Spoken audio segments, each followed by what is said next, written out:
Good evening to one and all present here. We hope you are enjoying the session and gaining valuable insights so far. We are now moving to the session 7 of day 4 of our faculty development program on quantum computing. In this session, we are thrilled to explore the topic of quantum information processing applications. This session will delve into the diverse and practical applications of quantum information processing, a critical component for leveraging the true power of quantum computing. Our distinguished speaker for this session is Dr. Satyabrata Adhikari from Delhi Technological University of Delhi. Dr. Adhikari is an accomplished assistant professor, UGC Faculty Research Program at Delhi Technological University, Delhi, specializing in quantum information processing. He holds a BSc and MSc in Mathematics and Applied Mathematics, respectively, from Calcutta University, achieving first class distinctions in both, and a PhD in quantum cloning and quantum deletion from Bengal Engineering and Science University.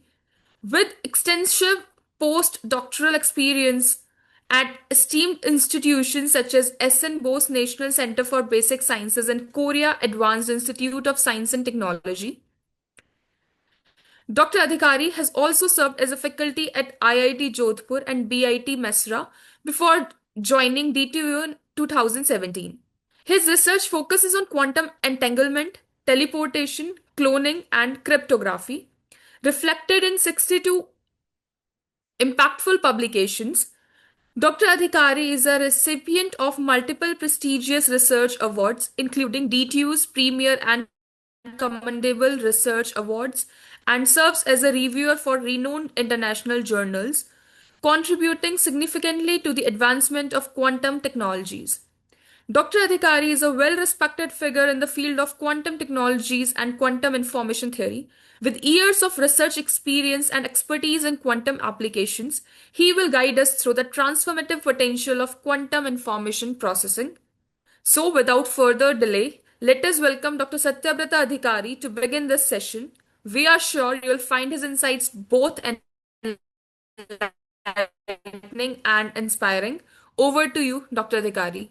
We welcome you, sir. Good evening to all of you. Am I audible? Hello, am I Sir. audible? Yes, sir, you are audible. Okay, fine. Thank you, madam, for the nice introduction. And first of all, I would like to thank the organizers to give me the opportunity to talk here. So let me show my slides.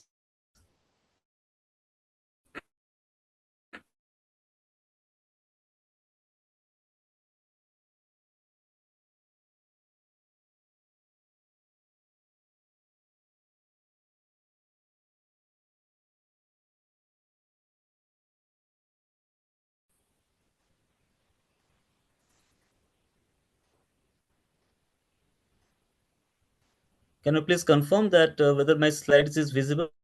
Yes, sir. Okay. Thank you. So today I would like to talk on absolute separable states and its role in quantum computing. So how it plays a significant role in quantum computing, I will show you here. Uh, so before I proceed towards this topic, so I would like to give you a quick recapitulation on this. So my first of all, I would like to tell you that it is classical information. Classical information unit of classical information is only classical bit, and it is given by or it can be expressed as Kate 0 and Kate 1. So this is the Kate bra notation here. I will use here, and qubit can be written as a linear combination of these two classical bits 0 and 1, and it can be expressed as alpha 0 plus beta 1 with this condition that mod alpha square plus mod beta square equals to 1. So mod alpha square is nothing but it is the it gives you the probability of collapse. If you measure this qubit, then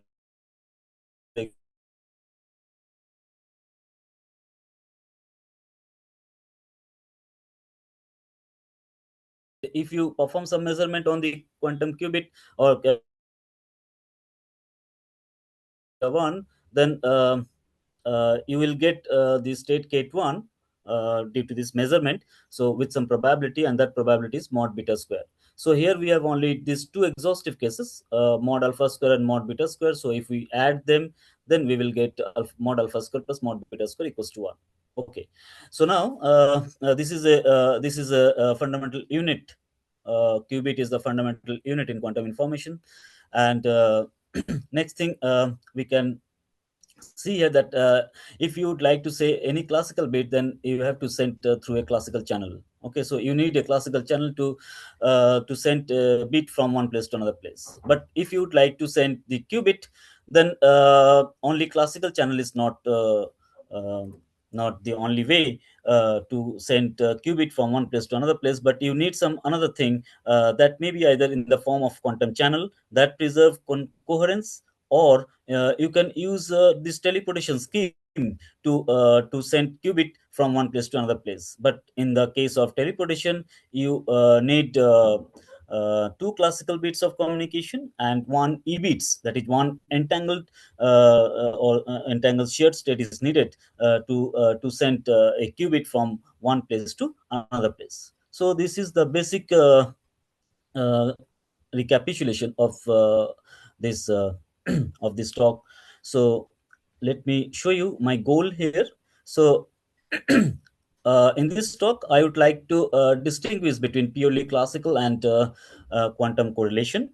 And then I will discuss about the measure of quantum correlation. That means how quantum, if there exists any quantum correlation in a state, then how we can measure it, how we can find that whether there exists any quantum correlation or not. And then I will discuss the application of absolute separable states in quantum computation. So goal 4 may not be achieved in this talk. So I will restrict myself on to these first three goals. Okay. So let me start here that von Neumann entropy of a quantum state. Okay, so first let me tell you that what do you mean by quantum state. So here in this case, in quantum information theory, quantum state is described by a density matrix. Okay, and the density matrix is notation of the density matrix is rho, and this is nothing but it is the convex combination of pure states. Okay, so here psi I, ket psi I represent a pure state. Okay, so if you have many pure state, and then if you take the mixture, convex mixture of this pure state, then a physical state may be realized, and that physical state is described by the density matrix rho. Here one more thing I would like to stress here, that this density matrix rho is nothing but it gives you the probability distribution. So if you consider the if you have any random variable capital X, and if the probability distribution of this random variable is given by some p, then in this case also analogously we can say that rho gives you the some probability distribution, likewise in classical case. So here small pi, so small pi is the probability that when we perform some measurement on this state described by the density matrix rho, then we will get the state pure state psi I with some probability pi.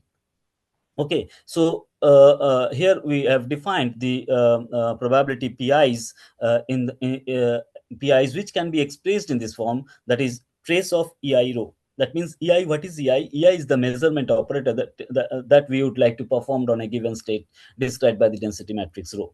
Okay, so when we perform this measurement by EI, then when EI performed on rho, then it there we have some interaction between the measurement operator and the quantum state. So ei rho gives you that interaction, and the trace of this interacting system, if you take the trace of this interacting system, gives you the probability PIs. Okay, so in this way probability distribution can be defined. So now, when we are performing some measurement on the quantum state row, then what we will get and why we are performing measurement? This is the question. So we are performing measurement to gain some information or to extract some information from the state. Okay. So if we want to extract some information from the state row, then we get some information. Then we can have some information about the state row. Okay. So once we perform the measurement and we are getting some information, so now the question is, how much information we got. Okay. So that should be measurable quantity. That information should be measured with some quantity. So it is necessary to give some measure of information that we have achieved from the measurement. Okay. So one way of measuring the information is by von Neumann entropy. So if we use the von Neumann entropy, then we can measure the information.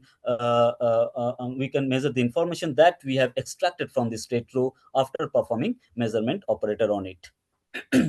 So it is defined, this von Neumann entropy is defined as this S rho. So S rho is minus trace rho log rho, and that can be equivalently written as minus summation over I lambda I log lambda I. What is lambda I here? Lambda is nothing but this is the eigenvalues of the density matrix rho. Okay. So lambda I represent the eigenvalues of the density matrix rho. So this the information about this state is hidden in the eigenvalue. Okay. So if we have a density matrix, and if we get the eigenvalues, then we can say something about the state, that what information is hidden in that state, just by using the eigenvalue. Just by using the values of the eigenvalue, we can extract information from the state row. Okay. So in the same way, if we have a composite system. So now, what do you mean by composite system? So let us suppose we have two subsystems A and B. So if we have two subsystems A and B, then these two subsystem can be taken together just by using a tensor product between them. Okay. So this tensor product structure is represented by is this tensor product represents the composite system. Okay. So let us suppose, if some subsystem A is represented by the Hilbert space HA, and the subsystem B is represented by or described by the Hilbert space HB. Then if we would like to a system which contains both the subsystems A and B. So this subsystem, both the subsystems, is contained in the composite or in the tensor product structure. And this tensor product structure is nothing but it is given by HA tensor HB, where HA is the Hilbert space contain the subsystem A, and HB is the Hilbert space contain the subsystem B. So the composite system is HA tensor HB. So both the subsystem is residing in this Hilbert space HA tensor HB. This is the composite system, and any state belongs to this composite system may be described by the density operator rho AB. Okay. So if we would like to extract the information from the composite system rho AB, and then we would like if we would like to if we would like to measure that information, so then the measuring the information about the system A and B is given by this S rho AB, again by von Neumann entropy of the composite system. So the von Neumann entropy of the composite system is given by minus of trace rho AB log rho AB. Okay. So the equation 2 and equation 1 little bit is similar. So here rho may be any state, any single system, or any composite system, and specifically in equation 2 we have defined the von Neumann entropy for the composite system.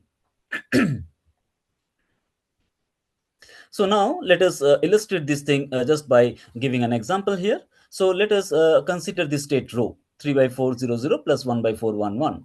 So I think you should know this about the density operator. There are some properties that this density operator should obey. The first one is that it should be a positive semi-definite operator. What does this mean? This means that its eigenvalue must be non-negative. So here you can see, if you write it in the matrix form, then this 3 by 4 and 1 by 4 occur in the diagonal, occur as the diagonal element.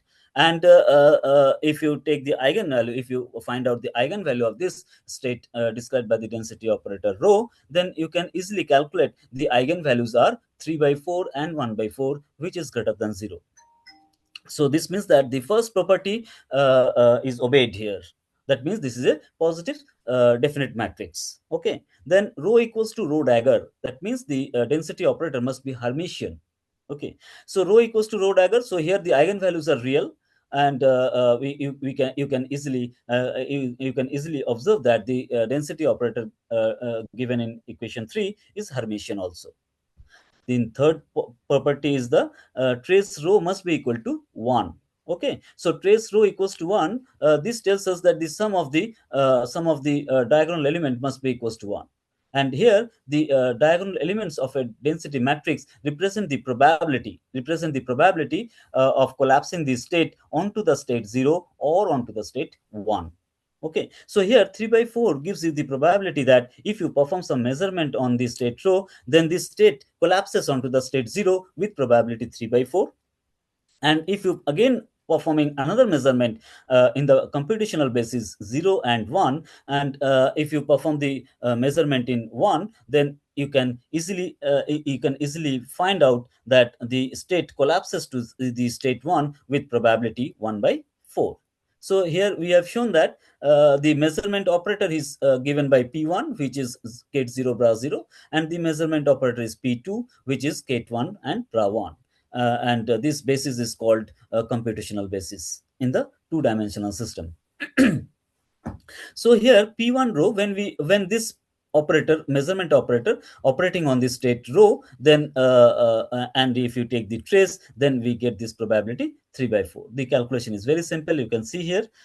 So we can find out the probability distribution in this way. So here in the previous slide, I have mentioned that how to get the probability distribution. So here you can see Pi is defined as trace of Ei row, where Ei is the measurement operator, means the operator by which we can measure the state row. We can perform measurement on the state row. So here trace of P1 row equals to 3 by 4, and then if you calculate trace of P2 row, then it will give you 1 by 4. So these are the probabilities 3 by 4 and 1 by 4 we can get here. Like we can calculate the probabilities in this way. Now let us consider a state of this form. So here you can see that the two subsystem A and B is in state 0. So the subsystem A is in state 0 and subsystem B is also in state 0. So the composite system is given by 0 tensor 0, that is 0, 0, AB. So here the Hilbert space HA, the subsystem A is described by the Hilbert space HA, and the subsystem B is also described by the Hilbert space HB. So the total Hilbert space, the composite system is described by the Hilbert space HA tensor HB. So 0, 0, AB is an element in the Hilbert space HA tensor HB. Okay. So now, if we would like to extract the information about the state 0, 0. So if there is any information, then we can calculate the von Neumann entropy. And if we find that the value of the von Neumann entropy is non-zero, then we can have some information from the state after measuring on it. So here you can see, if this type of state, if we have 0 tensor 0, then the von Neumann entropy of this state is calculated to be this 0. Okay, because it is a pure state, and if you calculate this one, then you can easily find out that you can easily calculate the von Neumann entropy of this 0, 0, this 0, 0, Ket 0 bra 0 B, because this Ket 0 bra 0 B, if you express it as a matrix, then it gives you a two-dimensional matrix. Okay, a matrix of order 2. Okay, so that, and this 0, 0 gives you the first diagonal element, and its first diagonal element is 1, and all other elements are zeros. And now if you calculate the eigenvalues of that matrix, that matrix of order 2, where first diagonal element is 1 and all other elements are 0, then you can easily calculate that the eigenvalue of this matrix is either 1 or 0. And now if you use this definition, minus summation lambda along lambda I. So eigenvalue for that state is either 1 or 0. So if you put here 1 log 1 plus 0 log 0, so by definition we have this 0 log 0 equals to 0, and 1 log 1 is also 0. So this means that is if you calculate the von Neumann entropy of this state 0 0 is 0. Okay, so now let us consider another state of this form. So here you can see that the if you consider the composite a state in the composite system which is given in this form. Okay, so first of all, how to calculate the von Neumann entropy of the reduced density operator, either described by the density operator rho A or rho B. So if you trace out one of the system from it, either A or B, in both the cases you can find out that the reduced density operator is described by either rho A or rho B, and it can be calculated like this: half of 0 0 plus 1 1. So again, if you see that if you express it in express it as a matrix, then you can have two matrix of order 2, and 0 0 the first diagonal element, and 1 1 the second diagonal element. And here you can see that you can observe here, or you can see here, that we don't have any element of the form 0 1 or 1 0. So that is, off diagonal elements are 0 here, only diagonal element present here. So this means that if you express this operator as in a matrix form, then if we have half into 1 0 0 1. Okay, so this is nothing but half of identity matrix of order 2, so half of I2. So now if you calculate again, this von Neumann entropy of this matrix rho B, then you can find out that S rho B equals to 1 here. So in this way, let's come to this point.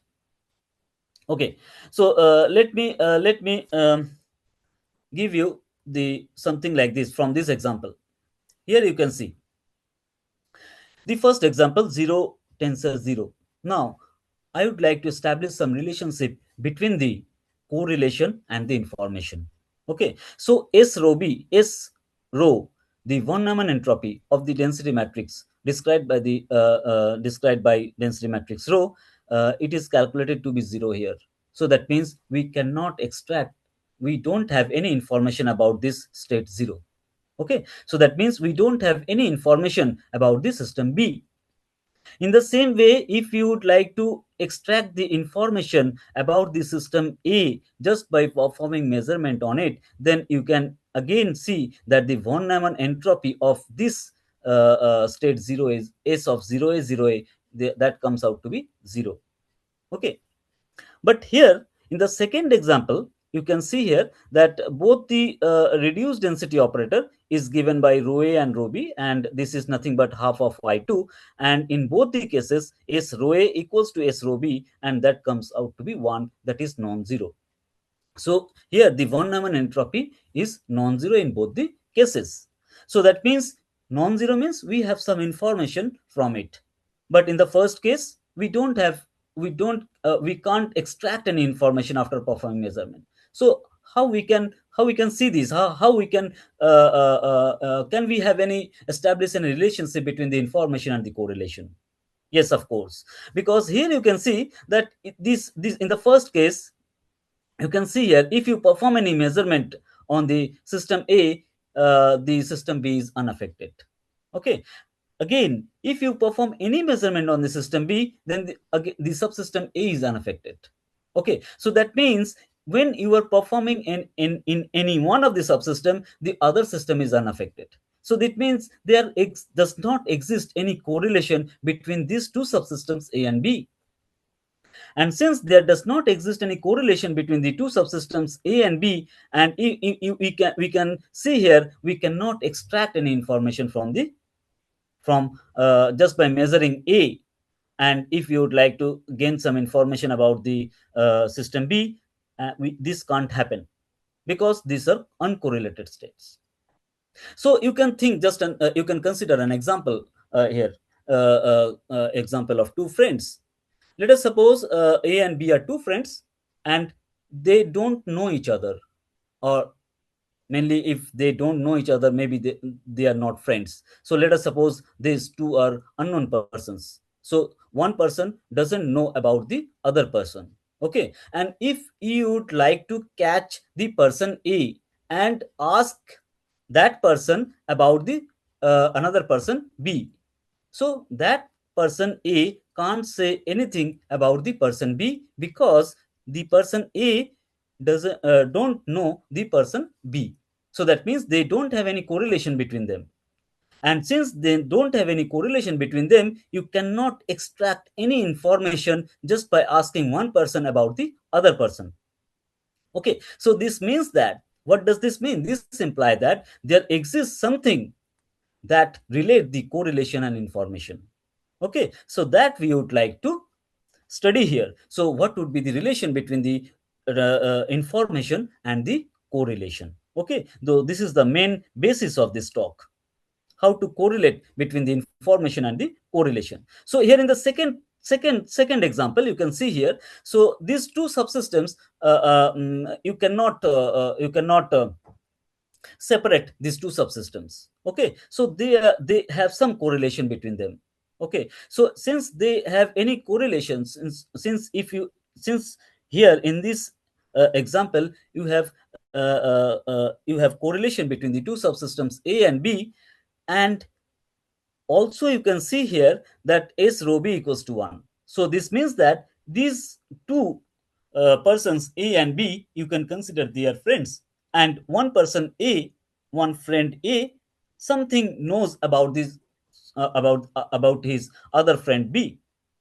This means that if you ask anything about anything to A, if you ask anything to A about the friend, about his friend B, then he may give you some information about the friend B. Okay, so this means that if they have some correlation, you can have some information. But if they don't have any if they don't have any correlation, then you cannot extract any information by asking one subsystem to by asking one subsystem about the other system. Okay, so the main thing is that if the two subsystem have some correlation, then you can have information of one subsystem by measuring on the other subsystem.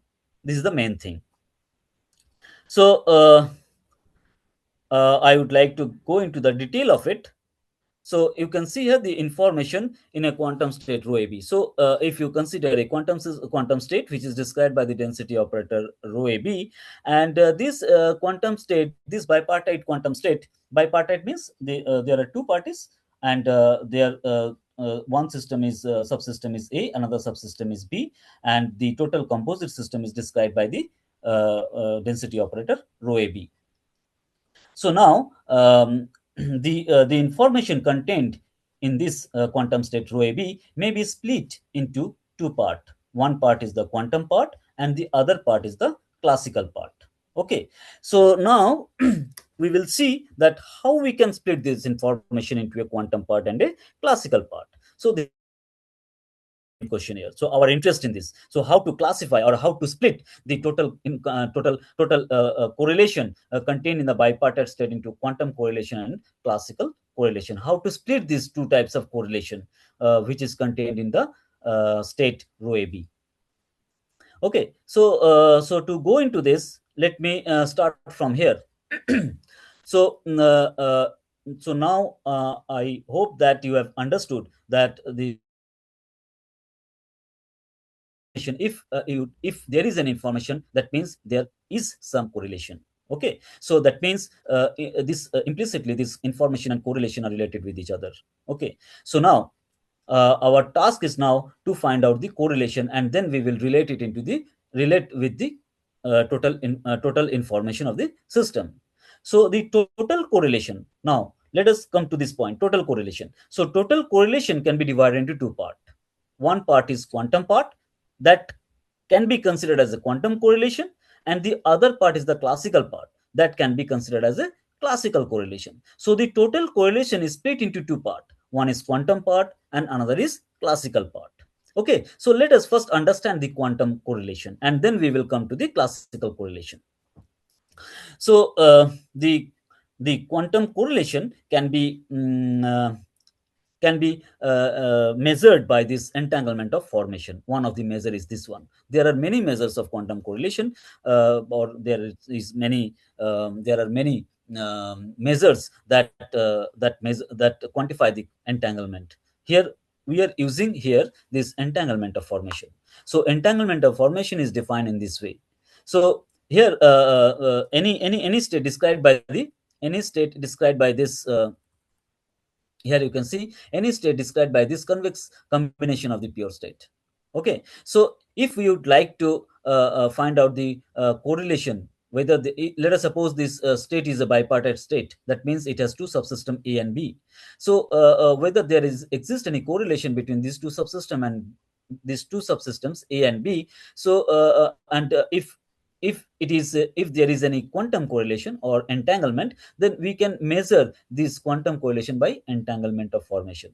So entanglement of formation tells us that EF rho, which is denoted by EF rho, so EF rho is nothing but pi EF psi I psi I.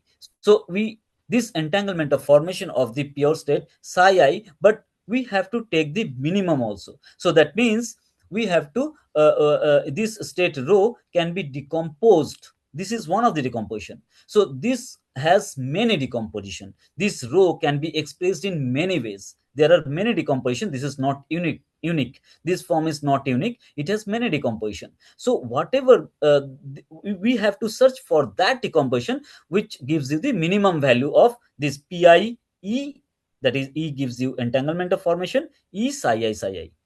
So let's see this one, E psi I psi I. So that means we have to measure the uh, entanglement of this state. If it is an entangle, then it will give you some non-zero value, and then multiplied by pi. Uh, in this way, we can take this summation over I, and what decomposition gives you the minimum value, that is considered as the entanglement of formation of the state rho AB. So if you consider a pure state, that means just psi, this rho AB is if you if you take only pure state, which is described by this pure state psi AB, then EF psi AB can be written as S rho B. So S rho B, which is the von Neumann entropy of this system B. In the same way, you can write here S rho A also. So if you calculate this von Neumann entropy of the system B, then it is equal to the entanglement of formation of the pure state psi AB. So for pure state, it is clear that these two are equal. And for mixed state, we have to take the minimum of this one. Minimum of our summation over I pi S psi I psi I. This means S psi I psi means you have to calculate the von Neumann entropy of this state psi, pure state psi, each pure state psi I, and then you have to consider the minimum value over all decomposition of this state rho. And it is clear from this definition that EF rho AB for the mixed state rho AB, this is less than equal to S rho B. So S rho B, which is obtained for the pure state, it is maximum value of EF rho AB. So EF rho AB is upper bounded by S rho B. So this holds for the mixed state rho AB. Now let us consider two subsystems again. Let us find out just recapitulate this one. Let us consider two subsystem A and B described by two density operator rho A and rho B lying in two Hilbert spaces H A and HB. So the two qubit density operator rho AB residing in composite Hilbert space H8 tensor HB. We have already gone through it. So now the von Neumann entropy, von Neumann mutual information between two subsystem A and B. This is defined in this way. So I rho AB gives you the information between the system, two subsystems A and B, and that can be quantified like this: S rho A plus S rho B minus S of rho AB. So S rho A means von Neumann entropy of the subsystem described by the density operator rho A plus von Neumann entropy of the subsystem described by the density operator rho B, then minus of von Neumann entropy of the total system, which is described by the density operator rho AB. So the von Neumann mutual information between the two subsystem A and B is defined like this: S rho A plus S rho B minus S rho AB. Alternatively, the mutual information can also be defined as the relative entropy between rho AB and rho A tensor rho B. So here rho AB, rho A tensor rho B is the product state. Okay, so this type of state is known as product state. So here you can just separate the two subsystem. Okay, rho A is one subsystem described by the subsystem A described by the density operator rho A, and the subsystem B described by the subsystem described by the density operator rho B. So the product state is defined in this way: rho A tensor rho B. That means if the state is of this form, then if you perform any measurement of the any measurement on the subsystem A, you cannot extract any information about the subsystem B, because this type of state has not correlated state. They don't have any correlation between them. Okay, so this rho A tensor rho B and rho AB, so these two are different. Okay, so now if you find out the relative between these two, then it can be defined as the mutual information. So how much information you are getting just by performing measurement on it, it is given by the relative entropy between rho AB and rho A tensor rho B. Rho A tensor rho B. Yes. So in this way, we can also say that it measures the total correlation between the two subsystems of a bipartite quantum system, because we know that if we are getting some information, so that means there exists some correlation between the two subsystems. So in this way, it also measures the total correlation between the two subsystems of a bipartite quantum system. Now, what do you mean by relative entropy of entanglement? So here, maybe you have gone through it. So for the completeness, I'm just defining it, that what do you mean by separable state. So a quantum state rho AB is said to be separable if it can be expressed as the convex combination of the product state. So if we have many product state, and if you take the convex combination or convex mixture of these product state, then it is a separable state. Otherwise, it is said to be an entangled state.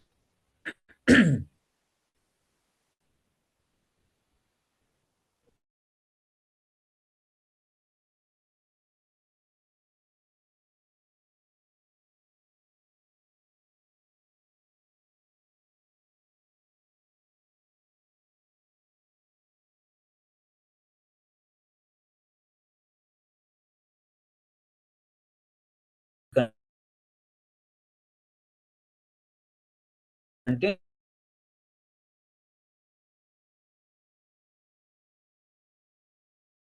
in the entangled state rho AB just by using relative entropy of entanglement. This is one.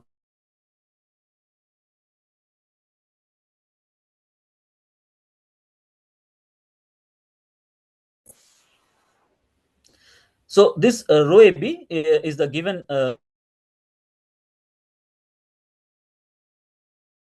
contained in rho AB.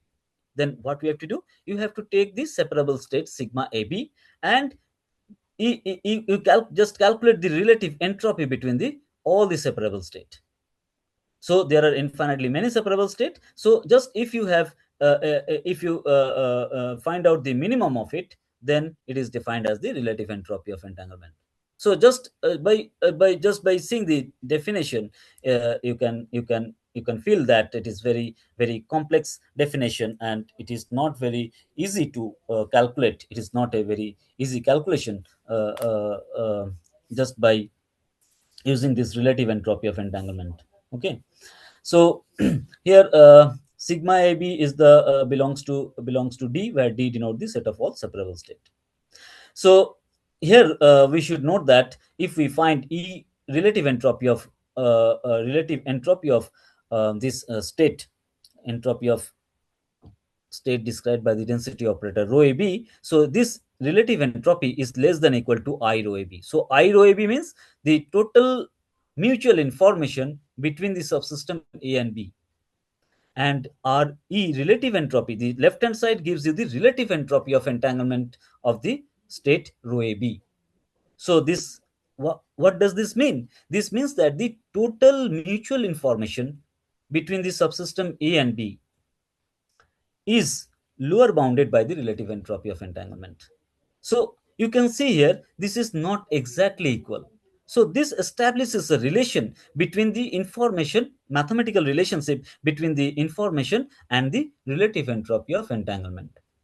But the question is that I rho AB is greater or equal to relative entropy of entanglement rho AB. Okay, this is the first thing.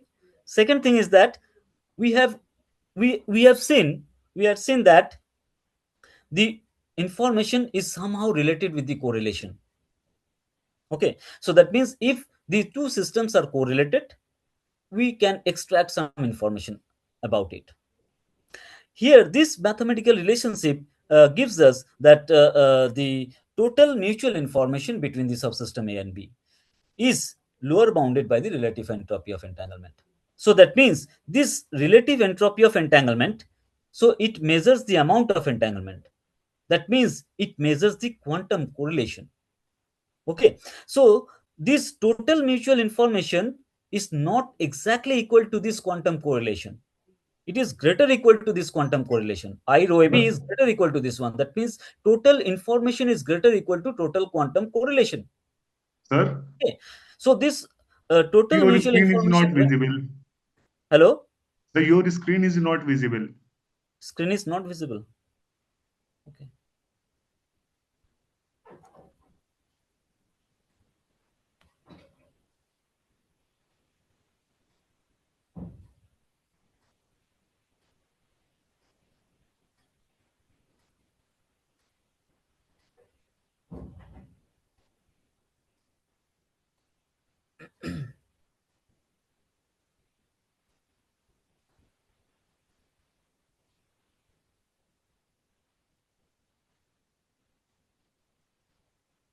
is it visible now?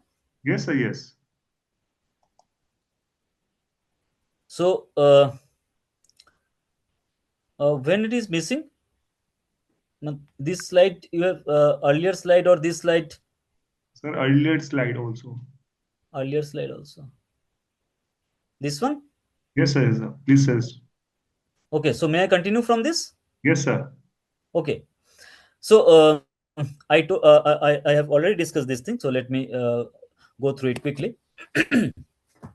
So here we have defined the von Neumann mutual information between two subsystems A and B. Okay, so the von Neumann mutual information between two subsystems A and B is defined in this way: I rho AB equals to S rho A, that is the von Neumann entropy of the system described by the subsystem rho A, described by the density matrix rho A, plus the von Neumann entropy of the system described by the density matrix rho B, minus von Neumann entropy of this system described by the composite system, von Neumann entropy of the composite system described by the density operator rho AB. So in this way, total mutual information is defined between the subsystem A and B. So what is our main motivation, or what is our task? Our task is to relate this information with the correlation between the subsystem A and B. So how we can derive the relationship between the total mutual information and the total correlation? So we know that total correlation can be divided into two parts: quantum correlation and classical correlation. So here we have defined the entanglement. So if any state written like this, that is the convex mixture of the product state, then we can say that it is a separable state. And if any state which cannot be written like this, then that state is said to be an entangled state. So entangled state is nothing but it defines a quantum correlation. So if there exists any quantum correlation between the subsystem A and B, then we can say that it is an entangled state.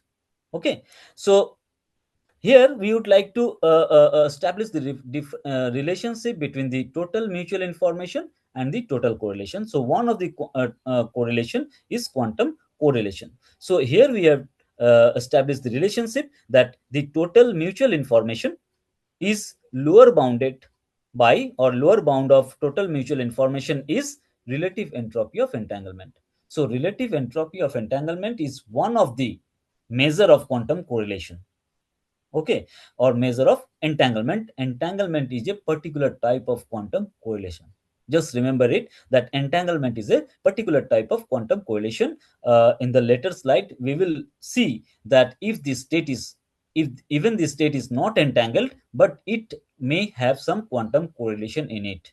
So entanglement is not only the quantum correlation which poses entangled state is not the only state that poses quantum correlation, but there may exist some separable state which may possess some quantum correlation. Okay, so here we have shown that there exists a relationship between the total mutual information between the subsystem A and B and the relative entropy of entanglement, which is a quantum correlation between the subsystem A and B. So this relationship tells us that total mutual information is not exactly equal to the quantum total quantum correlation. Quantum correlation only. That means mutual information cannot be described by only entanglement. That means total mutual information have something more than that quantum correlation. Okay, so we would like to see what should be added to this relative of entanglement so that it is equal to the total mutual information. Okay, because this relative entropy of entanglement is less than equal to this, so that means we should have something to be added here so that it is equal to the total mutual information. The main problem is that what we should add here, this is the main problem. So let's go to this second one. So in the earlier slide we saw that total mutual information is uh, greater equal to relative entropy of entanglement, which measures the quantum correlation. So the question is that if total mutual information is not exactly equal to the measure of quantum correlation, so can we add something to the quantum mutual information so that we can have the total mutual information? Okay, so the next one is that is there any classical correlation exist between the subsystem, so that if we add quantum correlation plus classical correlation, maybe these two things together gives us the mutual in total mutual information. It's okay, so we don't know whether it will give or not, but this intuition is that can we add classical correlation to the quantum correlation so that we can have the total mutual information. So to show this, first of all we would like to introduce the uh, classical correlation properties of the measure of classical correlation.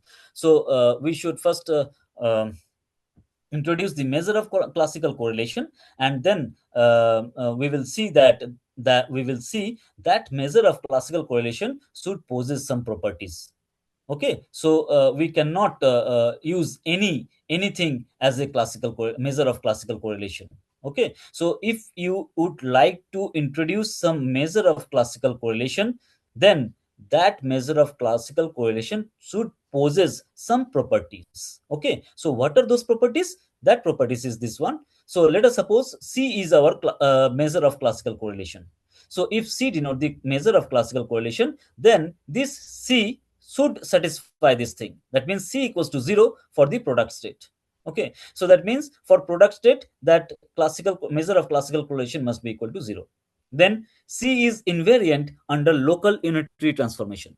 Local unitary transformation means, let us suppose if you apply some unitary transformation on subsystem A and then subsystem B. So that means independently you are applying the unitary operation on the subsystem A and B.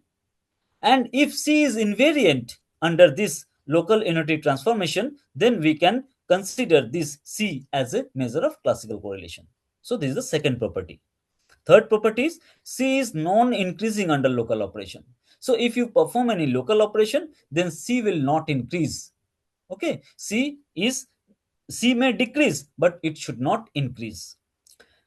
Then last property is, for pure state, this classical correlation is equals to the von Neumann entropy of the subsystem A and the von Neumann entropy of the subsystem B.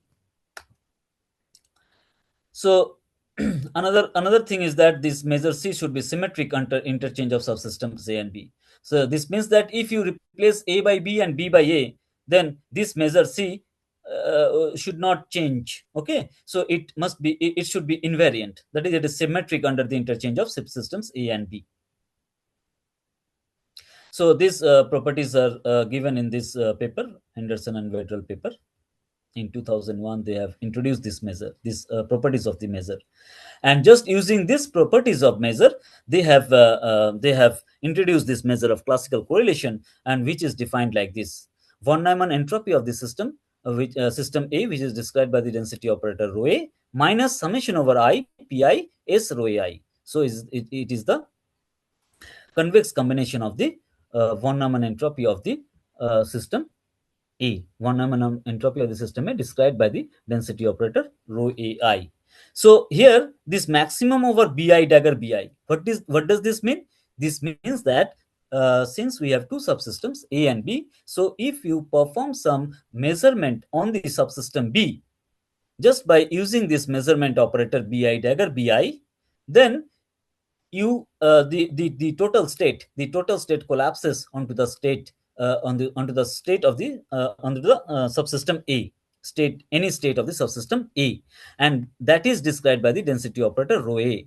So if we then the remain subsystem rho A, if we calculate this von Neumann entropy of that subsystem rho A, and then if you take the maximum over all this measurement, that means you are performing measurement just by taking different measurement operators. Okay, and just look for it when this quantity gives you the maximum value, and whenever it gives you the maximum value, that is defined as the classical correlation, and this classical correlation satisfies all these properties 1 to 4. Okay,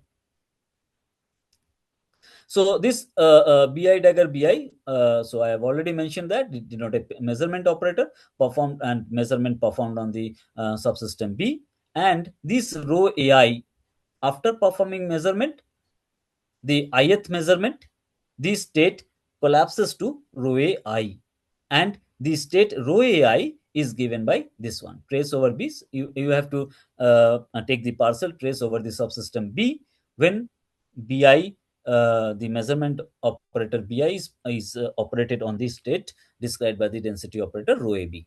So trace over B bi rho ab bi dagger equal by trace of ab bi rho ab bi dagger. So this gives you the probability. Trace of AB bi rho AB bi dagger gives you the probability that whenever you performed measurement, then the reduced state, then the state collapses onto the state rho ai with some probability. That probability is given by the denominator. Alternatively, you can perform measurement on the system A, and this is defined in this way. So this CA rho AB, or if you consider this CB rho AB, So these two are equal only when S rho A and S rho B are equal. Okay, so these two quantities Ca rho AB and Cb rho AB. Ca rho AB means when you are performing measurement on the subsystem A, and Cb means when you are performing measurement on the subsystem B. Then these two are equal whenever the von Neumann entropy of the system A and the von Neumann entropy of the system B are equal. But in general, it is not true. If only this relationship hold, then this equality hold, otherwise not. So now the question is that when we achieve this maximum value, when we are considering this maximum value, so this maximum value, maximum over bi dagger bi s rho a minus this, or if you consider ca, then maximum over ai dagger ai, you have to consider all the measurement operator and you have to take the maximum over all the measurement operator of this expression. So this happens when you consider the Holevo bound. Holevo bound measures the capacity of quantum state for classical communication. Okay, so Holevo bound gives you the capacity of quantum states, means a state that can be used for classical communication. Whether it can be used or not, that is measured by Holevo bound. Okay, so and it is defined as this one: S rho b minus summation over I pi S rho b I. So Holloway bound is given by this one. So here you can see this S rho b minus summation over pi S rho bi. So Ca rho b, Ca rho ab is the maximum value of this expression, and maximum is taken over all possible measurement.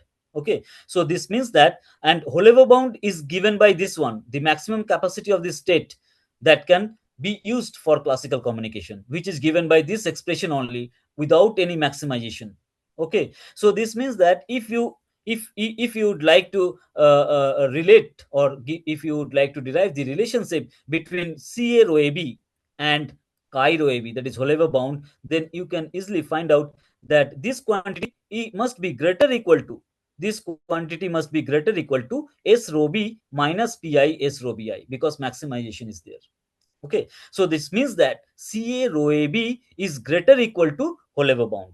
Ca rho AB defined here is greater equal to the Holevo bound. Okay, so now uh, uh, you can ask me the question that when this happened, that Ca rho AB greater equal to this one, when Ca rho AB is exactly equal to the Holevo bound, when it has happened. So we consider this state rho AB, which is given by this. If we consider this type of state, then this Ca rho AB defined in this way and the Holevo bound, which is given by this one, these two are equal. So Ca rho AB and the Holevo bound, these two are equal for this type of bipartite state. Okay, summation over I pi II tensor rho bi. So here you can see here these two are equal for this type of state. So now for this state, this one, so that's why this type of state is very interesting state, and you can easily find out that this state is not an entangled state, but it is a separable state. Okay, so let us calculate this Holevo bound or Ca rho AB, and then this I rho AB. Okay, total mutual information between the subsystem A and B for the state this defined in this way. Okay, so you can easily calculate that the total information between the system E, between the subsystem A and B, is given by S rho B minus summation over pi S rho bi. Okay, so you can easily see here that this total mutual information is nothing but it is Ca rho AB or Holevo bound, same thing. So that means for this state, for this type of for this type of particular state, you can easily see that Ca rho AB, that means classical correlation, is equals to the Holevo bound, and this is also equal to the total mutual information between the subsystem A and B. Okay, so that means we have obtained this one, I rho AB equals to Ca rho AB. And since this is a separable state, so this means that relative entropy of entanglement must be zero here, because relative entropy of entanglement is a measure of quantum correlation which exists in the entangled state. Okay, and since this state is not an entangled state, it is a separable state. So relative entropy of entanglement must be zero for this state defined in equation 12. So this means that here we have this one, E RE rho AB equals to 0, and hence I rho AB equals to CA rho AB. Now, uh, now you can write this thing here like this: I rho AB is equals to 0 plus CA rho AB. So this means that 0 here, in place of 0, you can write E RE rho AB. That means relative entropy of entanglement. You can replace this 0 by relative entropy of entanglement. So you can write relative entropy of entanglement of the state rho AB plus this classical correlation measured by CA rho AB. If you add these two things, then it is exactly equal to the total mutual information between the subsystem A and B for this type of state, which is given by 12. So for this type of state, we have total mutual information between the subsystem A and B is the addition of quantum correlation plus classical correlation. Quantum correlation means quantum correlation exists in entangled state plus classical correlation. So now the question is that this holds for a specific type of states. So can we write this I rho AB equals to relative entropy of entanglement plus this classical correlation for any arbitrary bipartite state rho AB? This is the question. So if you consider any bipartite state described by the density operator rho AB, so can we write for this any bipartite state as I rho AB equals to relative entropy of entanglement plus C rho AB? So let us explore this equality just by using few examples. So let us consider a state of the form this. So if you have this type of state where P is lying between half and 1, then you can calculate this total information between the subsystem A and B. And if you calculate this, then you will get this one, 2 plus P log P, 1 minus P log 1 minus P. Then again calculate the relative entropy of entanglement for this type of state. So if you calculate this, then relative entropy of entanglement is found out to be 1 plus P log P plus 1 minus P log 1 minus P. Okay. Then calculate CA rho AB, that is classical correlation of the system of the state described by sigma AB. So classical correlation can be calculated as 1. So CA rho AB, that means when you are performing measurement on the subsystem A, CB rho AB, CB sigma AB, this gives you the when you are performing measurement on the system B. In both the cases, you can, if you calculate, then you can find out this CA equals to CB equals to 1. So now, if you add this to relative entropy of entanglement plus classical correlation, then you can get exactly this equal to the total mutual information. But this happens for this type of state. Now, let us consider. So this means that for this example, you can have the total mutual information is equals to relative entropy of entanglement plus classical correlation. That means classical correlation and quantum correlation in entangled state. If you add these two, then you will get total mutual information. So let us consider another example. So here the example 2, which is a Warner state. So if you consider the Warner state of this form, and if you calculate this total mutual information for this state, then it is equal to this one. Okay. Now again calculate the relative entropy of entanglement. So relative entropy of entanglement is this one. Okay. And if you calculate classical correlation here, we have not included the expression for classical correlation, but you can easily calculate the classical correlation for this Warner state. And then if you add these two, then you can find this type of relation for this type of state, for the Warner state. For this type of state, you can find that total mutual information is greater than the quantum correlation contained in the entangled state plus the classical correlation contained in the given state. Okay, so that means here also we have some discrepancy. So firstly, we thought that the total mutual information may be exactly equal to the quantum correlation contained in the entangled state plus classical correlation contained in the given state. Okay, but for this example, we found that the total mutual information is greater than the total quantum correlation contained in the entangled state, contained in the state sigma AB plus classical correlation contained in the state sigma AB. Okay, so this means that can we means we are making any mistake here. So what is that mistake? So how to rectify that mistake? And or whether we are missing something, whether some idea is missing. Okay, so that is why it is not exactly equal, but it comes out to be greater for this type of example. Okay, for the Warner state. So to explore further, let us let us define the mutual information. Okay, so in classical information theory, so uh, we have this classical information is measured by Shannon entropy, so which is defined like this: minus summation over I pi log pi. So you can see here that this hp, the Shannon entropy, is minus summation over I pi log pi. So it is like in the quantum case where the state is described by the density operator rho, and if we would like to measure the information contained in the state rho, then it is given by the von Neumann entropy, and that von Neumann entropy is given by minus summation over I lambda I log lambda I, where lambda I are the eigenvalues. So analogously, in the classical case, we have classical information, and classical information is measured by Shannon entropy, and Shannon entropy is defined like this: minus summation over I pi log pi. So now, after this defining the Shannon entropy, let me introduce these two random variables, capital X and capital Y. And if we would uh, like to find out the correlation between this X and Y, okay, these two random variable X and Y.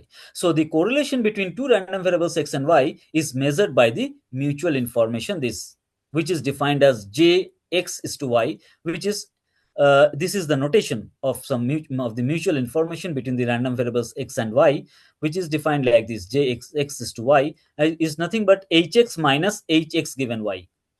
Hx given Y is nothing but the conditional entropy of X given Y, and it can be expressed in this form. Hx given Y can also be written in this form.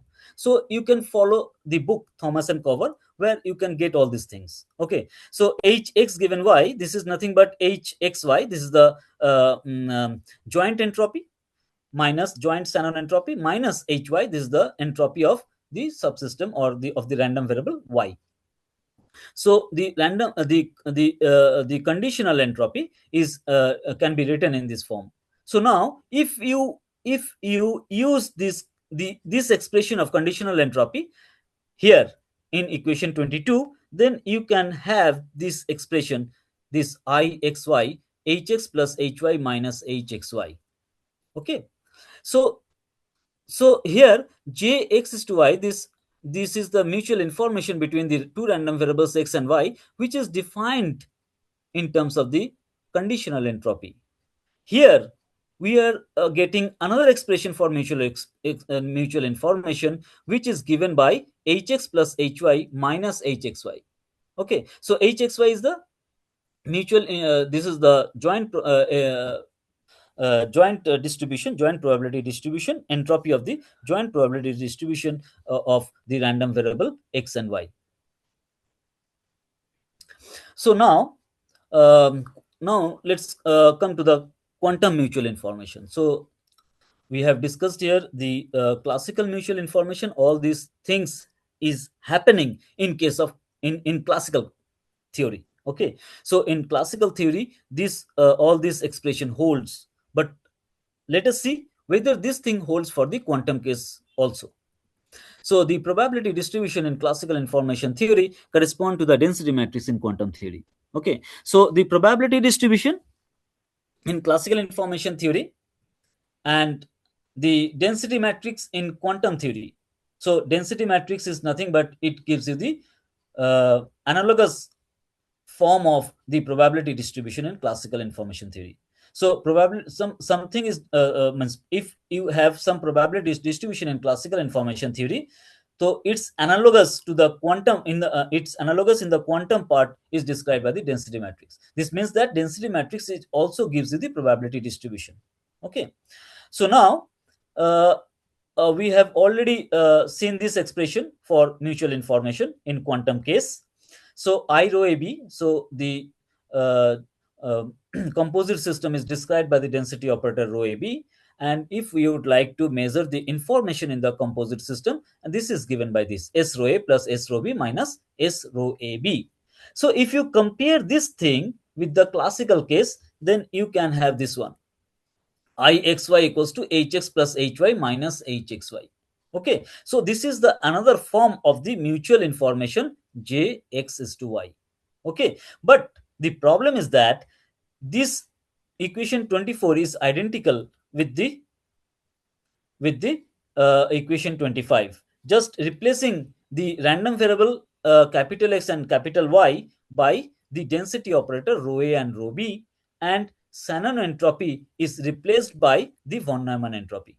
This is the thing. So that means this is a extension of equation 24 in quantum case is 25, equation number 25.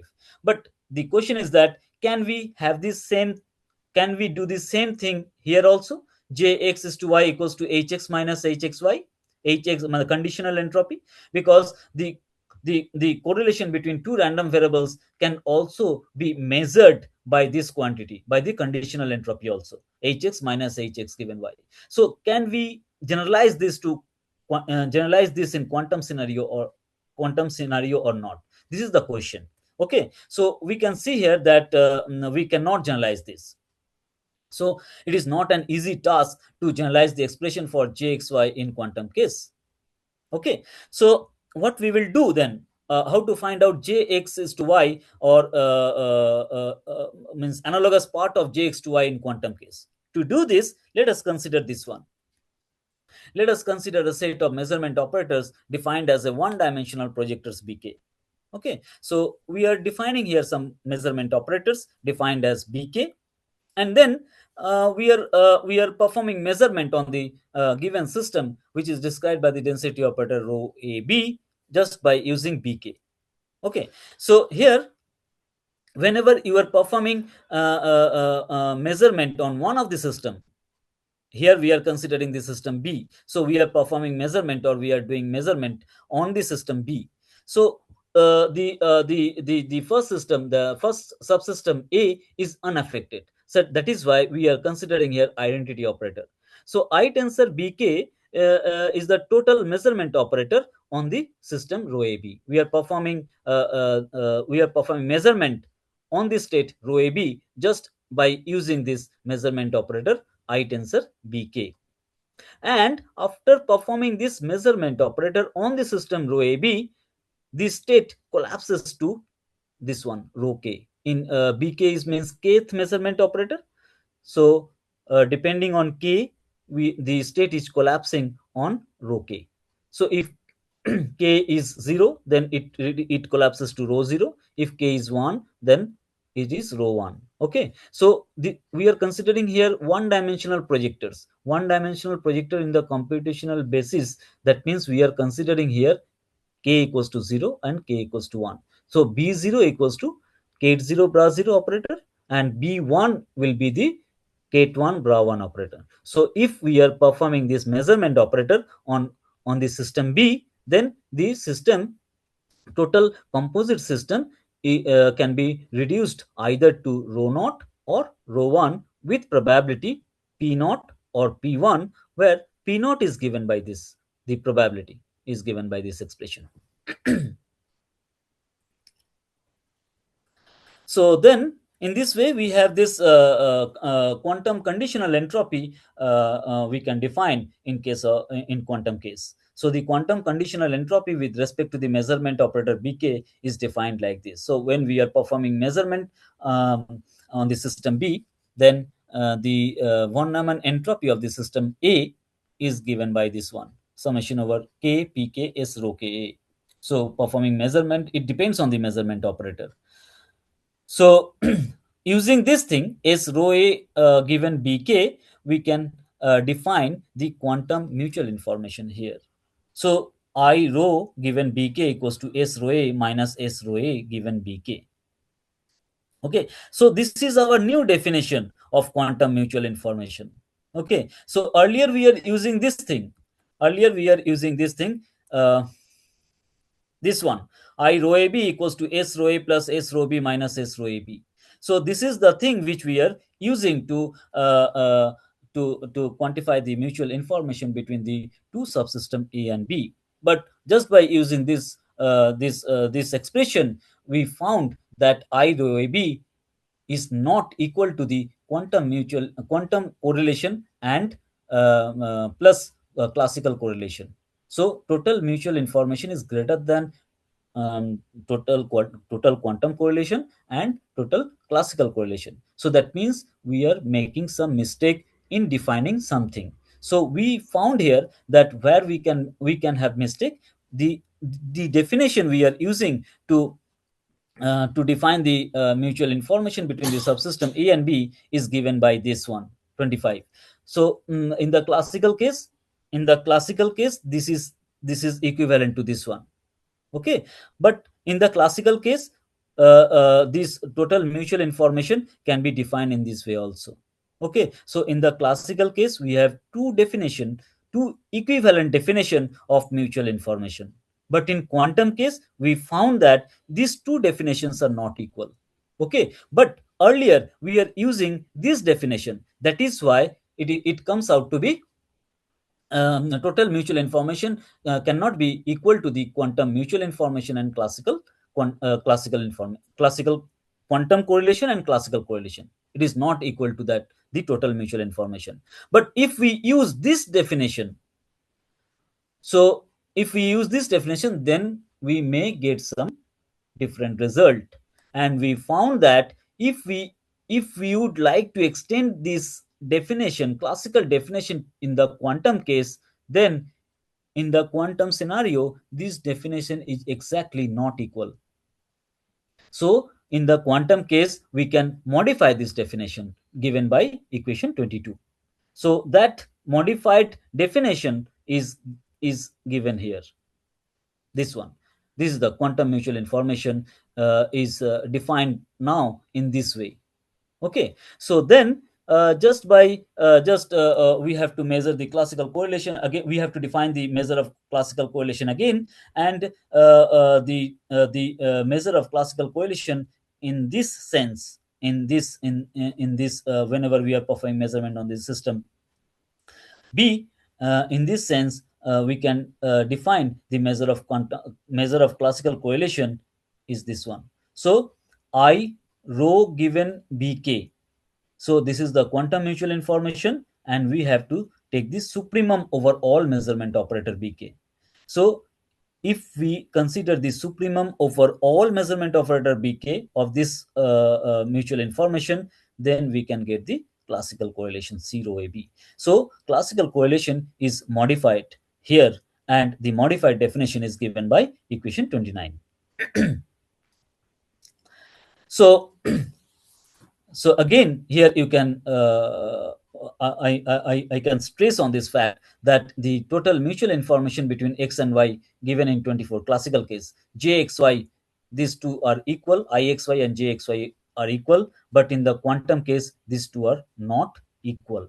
So since these two are not equal, ixy and jxy, in the quantum case, these two are not equal, so we can consider the difference between these two. What is the difference between these two? So this difference in quantum scenario, ixy and jxy, in quantum scenario, the difference is given by a quantity called quantum discord. Okay, so quantum discord is defined like this: I rho ab minus C rho ab. So this means that I rho AB means total mutual information between the subsystem AB. D rho AB gives you the gives you the quantum discord of the composite system described by the density operator rho AB, and C rho AB gives you the classical correlation described by the density operator, classical correlation of the composite system AB. Okay, so now you can just take this one, C rho AB in the left hand side. Then what you will get? You will get D rho AB plus C rho AB is exactly equal to I rho AB. Okay, so in this way, we can see here that this I rho AB is not equal to any measure of entanglement plus classical correlation. So any measure of entanglement means any measure of quantum correlation. Okay, so any measure of quantum correlation contained in the entangled state. So in the entangled state, we have quantum correlation. Okay, so if we add this quantum correlation which is contained in the entangled state, and then if you add this quantity to the classical correlation, then you may not get the total mutual information between the subsystem A and B. Okay, so to rectify this, we have introduced the another notion which is known as quantum discord, and this quantum discord is denoted by d rho AB. So if you add this classical correlation with this quantum discord, then it is exactly equal to the mutual information between the subsystem A and B. So what is the difference between the earlier one and this one?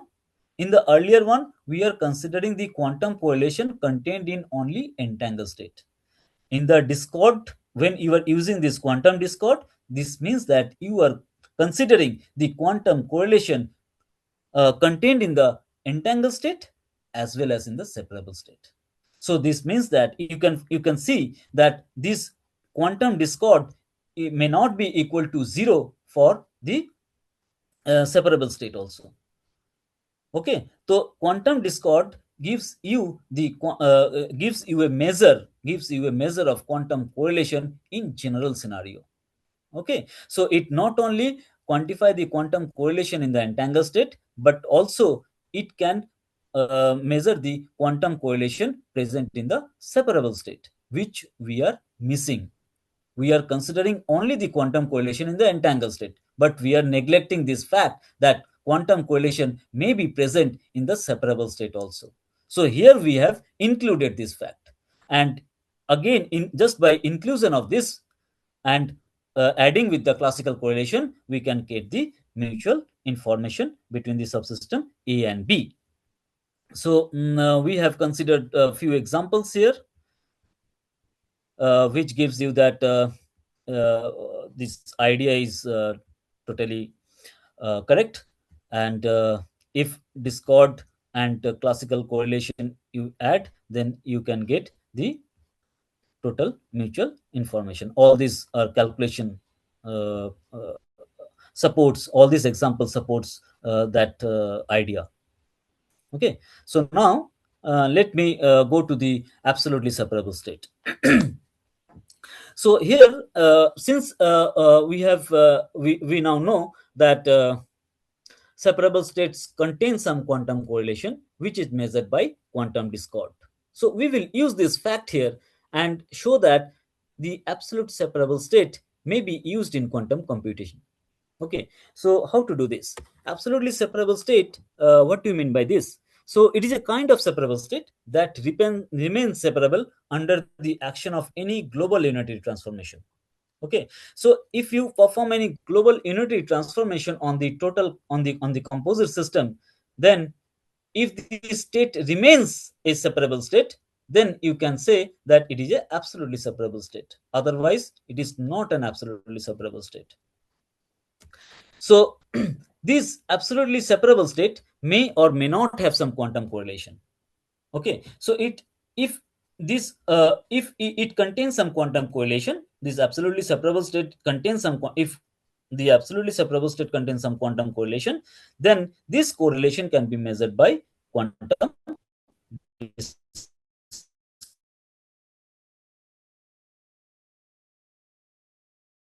discord.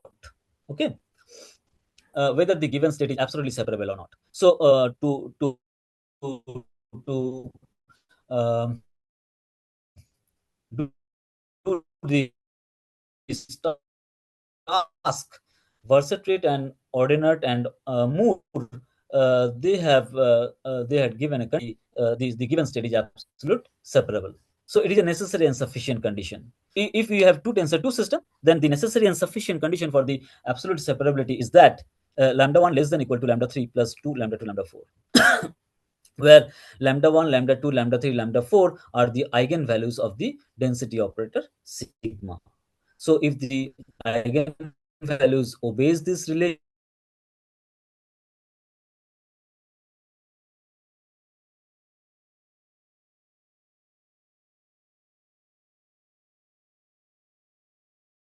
separability is absolute.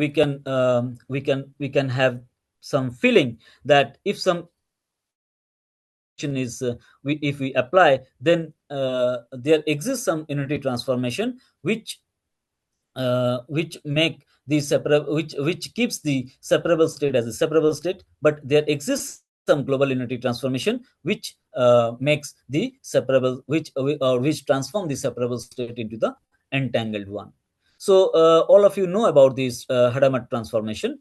It goes from 0 to 1 by root to 0 plus 1, and 1 goes to 1 by root to 0 minus 1. So if we apply this is unity transformation. So if we apply this Hadamard transformation on the first system and keep the second system unchanged, and if we apply this H tensor I on 0 tensor 0, so you can see here 0 tensor 0 means the product state. So that means it has no correlation. So that means it can be considered as a particular case of a separable state. Okay. So if you apply H tensor I, then it still, this state remains separable or get entangled. Okay. But let us suppose if we apply this controlled knot operation. So this is another 2-qubit gate which is known as controlled knot gate, and its operation is like this. If the first qubit is 0, which is called control qubit, and the second one is the target qubit, it shows that if the control qubit is 0, then the target qubit will not change. But if the control qubit is 1, then the target qubit flips. Okay. So if the control qubit is 1, 0, then it will be 1, 1 or 1, 1, 1, 0. So now, if you again consider this, if you consider this one, this state after applying Hadamard transformation on it. So if you have this type of state, and if you apply apply this control knot operation on this state, then you can see here 0 0 will remain 0, because 0 is the first qubit, is the control qubit 0. So the second qubit will not change. But if you apply CNOT gate on this one, so this first qubit is 1, that is the control qubit is 1, this second qubit will flip then. So then 0 will become 1. So the total state will become 0 0 plus 1 1. So which cannot be factored. So that means this after performing CNOT operation, this state reduces to this one. And since this two subsystem cannot be factored and it is a pure state, we can say that it is an entangled state. So that means there exists some unity transformation which can transform a product state or a separable state into the entangled state. So let me go to the, we can skip this one. So now the main thing is that absolute separable state in quantum computation. So we can consider this pseudo pure state, which is defined like this: epsilon psi psi plus 1 minus epsilon by 4 I4. Okay. So when we say that this state is entangled or separable, okay, so it can be easily seen that the state rho pps pseudo pure state is separable whenever the value of epsilon is less than 1 by 9. Okay. So but this condition tells us only that it is separable. But in the earlier slide we had seen that if this state is separable, then we can have some gate, 2-qubit gate, that makes separable state into the entangled state. So can we have some state which is not we can have for different values of epsilon, we have different state, rho pure state. So can we have any separable state which remains separable? which remains separable after application of the global unity transformation like CNOT gate. Okay, CNOT gate um, uh, makes the product state into the entangled state, or transform the product state into entangled state. So can we have any separable state which remains separable after performing global unity transformation for this type of pseudo pure state? The answer is yes. We have some value of epsilon for which the pseudo pure state remains separable after performing this global unity transformation like CNOT gate. Okay, and for this we have shown this, Biham and Brassard have shown that if the value of epsilon is less than equal to 1 by 33, then the initial separable pseudo pure state with which the computation has started, okay, remains separable throughout the entire computation. Okay, so this means that if epsilon is less than 1 by 9, then this state is only separable, but we can't say whether it is absolutely separable or not. But here we saw that if epsilon is less than equal to 1 by 33, that means epsilon is very near to 0, then the initial separable state with which the computation has started. Okay, so initial separable state with which this pseudo pure state with which the computation has started, if epsilon is less than equal to 1 by 33, then in the entire computation the state remains separable. It will not transform into an entangled state at any stage of the computation. So that means we are computing just just using the separable state. So what does this mean? This means that can we use all separable state, or we use separable state? First of all, our idea was that a separable state has no quantum correlation. So that's why we are asking this question, that can we have means it gives us quantum advantage just by using the separable state. Quantum advantage means the classical it is classic it is advantage over the classical computation. Okay, so if classical computation performs some operation or completes some operation within some stipulated time, if we use the quantum state, then we can finish the computation with in a minimum time than the classical computation. Okay, so that means quantum computing require minimum time than the classical computation if we use this type of pseudo pure state in the computation. Okay, so the question is that people may think that because of the entanglement, you can get this advantage. Okay, you can get this advantage. You can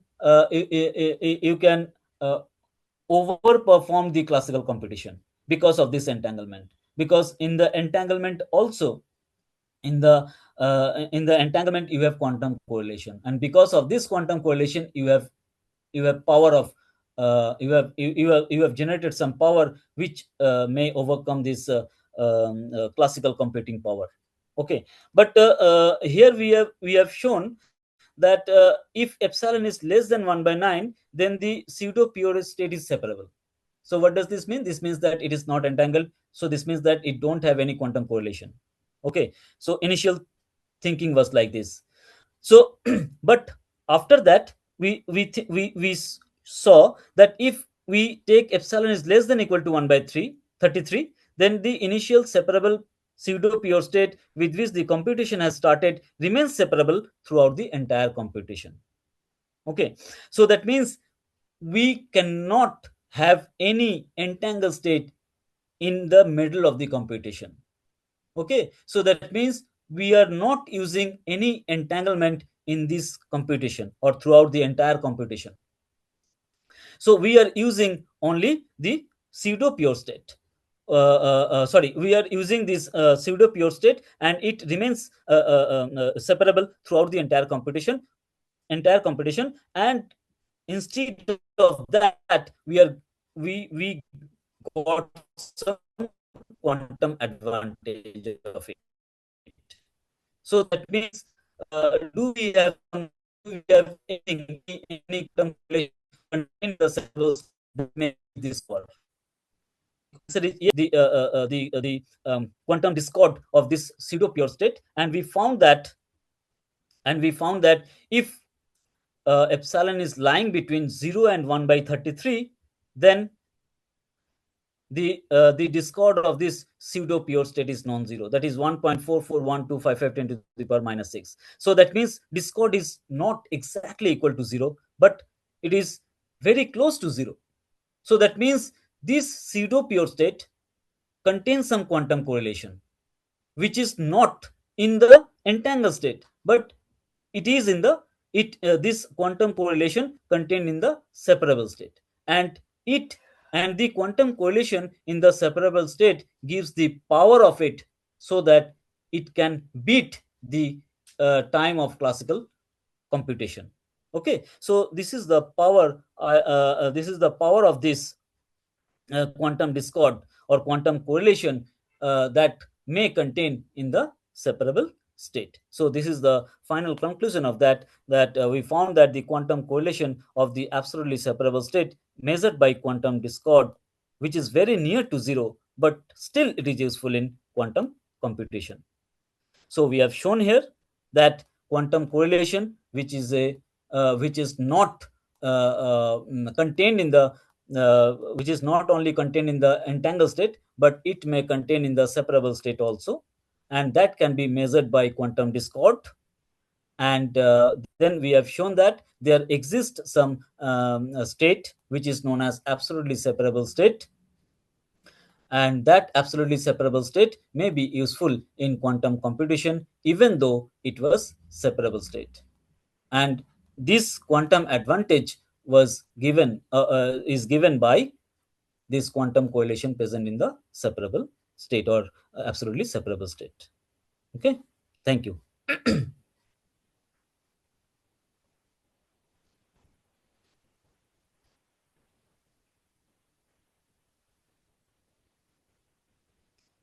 Hello. Hello. Hello. Yes, sir. I'm done. Okay, sir. Okay. Thank you so much, sir. Sir, it was visible. Yes, My sir. slide, was visible. Yes, sir. Yes. Okay. Please stop sharing. So if there is any question, then I'm glad to take it.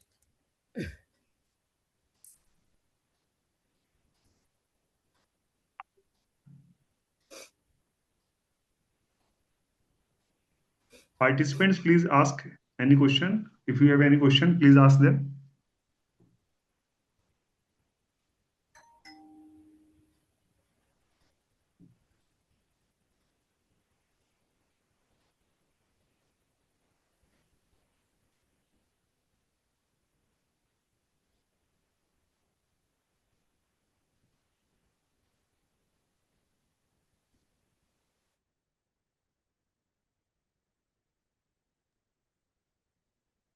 I guess we have no questions regarding this.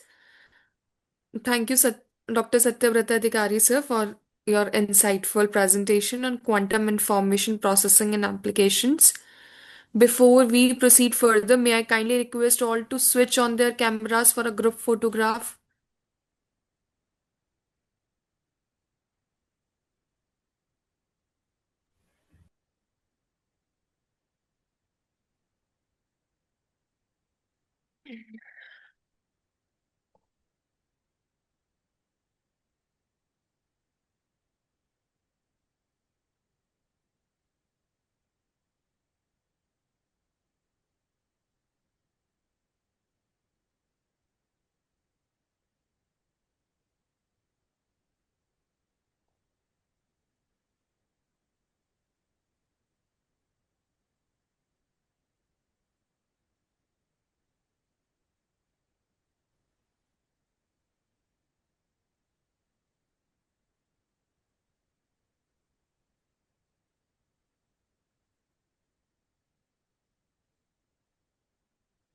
Done. Thank you, sir. Thank you so much, sir. Participants, please take a moment to fill out the feedback form for this session, available in the chat box or WhatsApp group. Your input is valuable to us.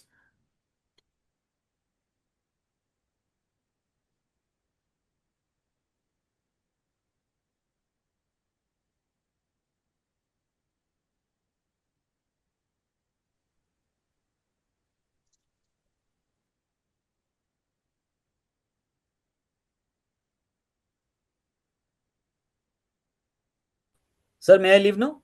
Yes, sir. Yes. Okay, thank you. Thank you so much, sir. Thank you.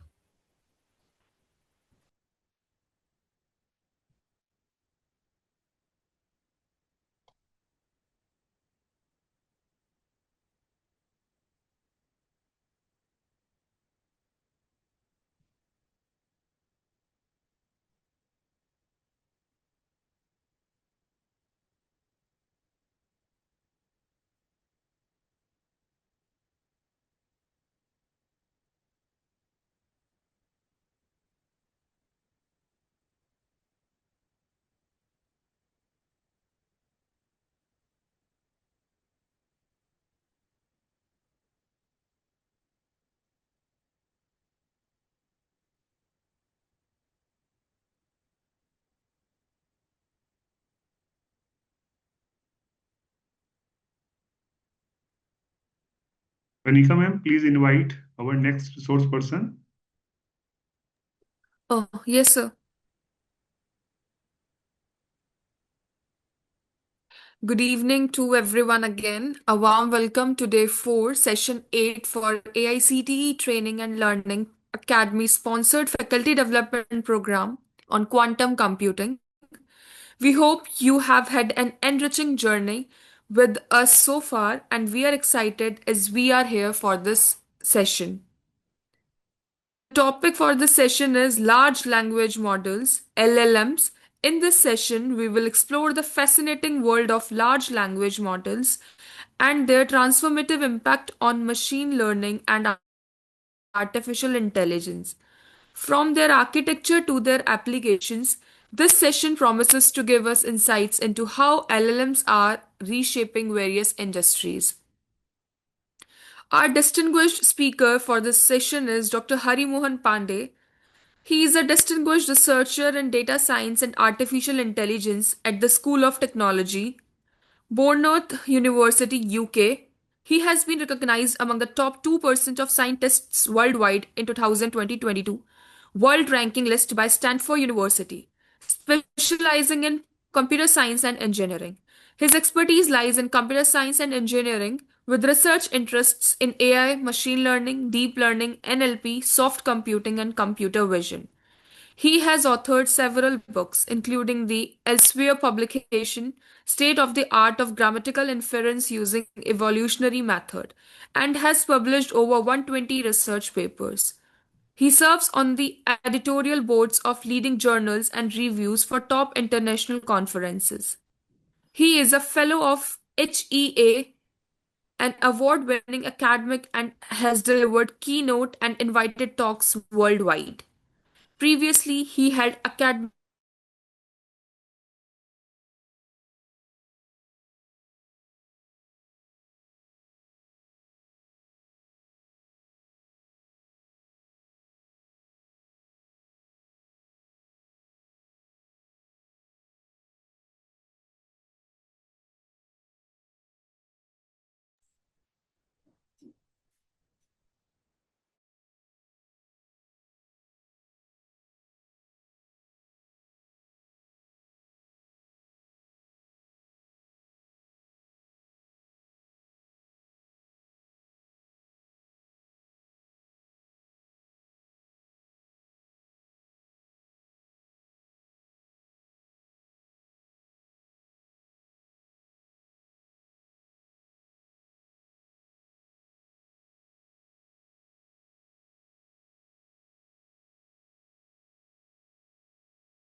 I'm so sorry, my mic was turned unmuted.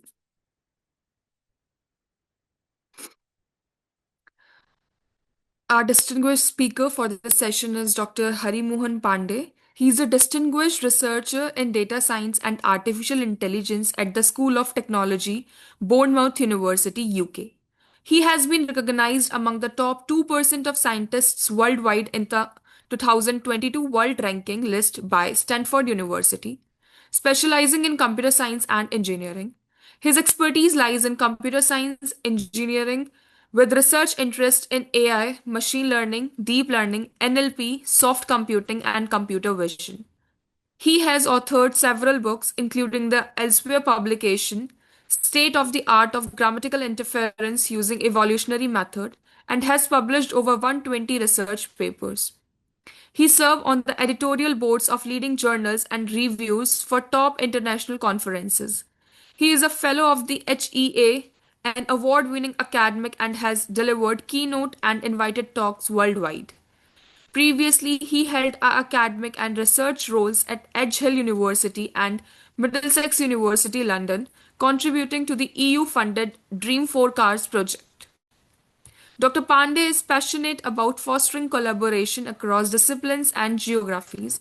He invites researchers worldwide to join him in exploring innovative solutions through multidisciplinary projects, joint funding applications, and impactful publications.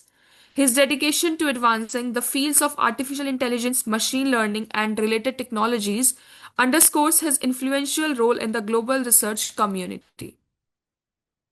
Dr. Pandey will guide us through the fundamentals and advancements of large language models, including their practical applications and future potential. This session is particularly relevant as LLMs continue to drive innovations in areas such as natural language processing, chatbots, and decision making systems.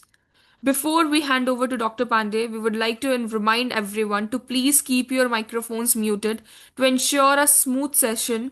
If you have questions, feel free to drop them in the chat box and we will address them during the question and answer segment at the end of the session. Now, without further delay, though, let's extend a warm welcome to Dr. Hari Mohan Pandey as he takes us through the enlightening session. Over to you, Dr. Pandey. Thank you We so much. welcome you, sir. Thank you so much. Thank you so much, Kanika. All right. So I will begin with sharing my screen.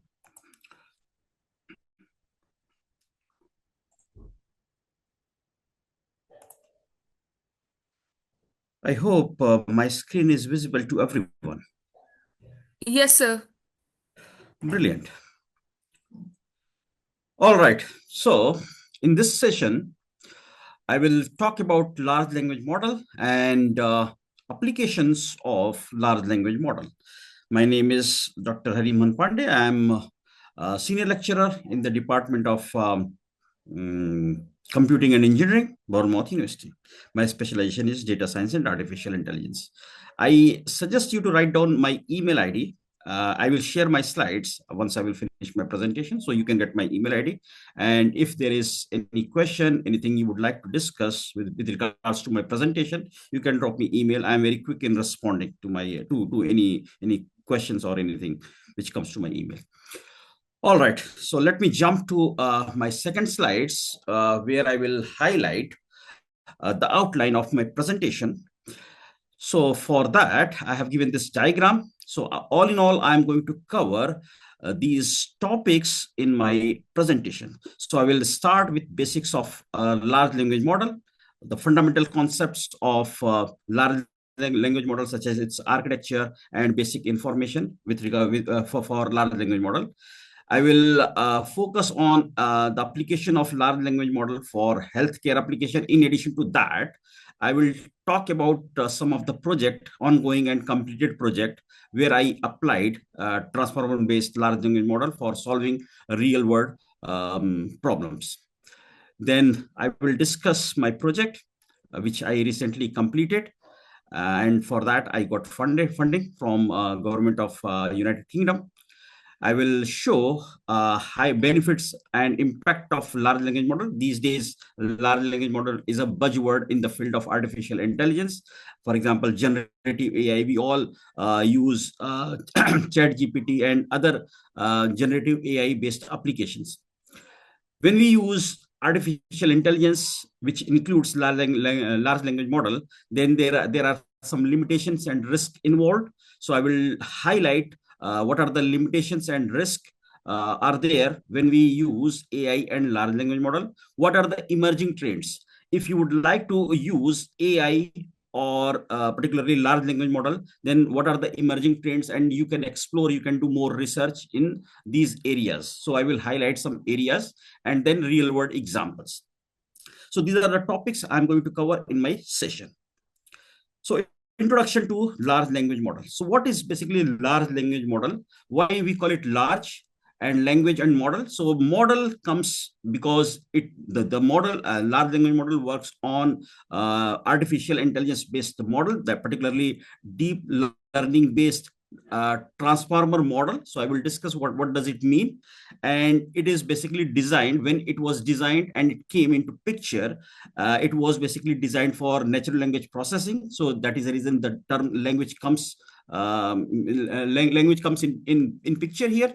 And large because massive parameters have been used while training the large language model. So that is the reason it is large language model. So here you can see it works based on the top of neural network architecture. Massive text data are used. Model size is huge in terms of in billions of parameters, and parameter optimization is mandatory when you are creating large language model. So same explanation is given here. Large language model is a neural network model.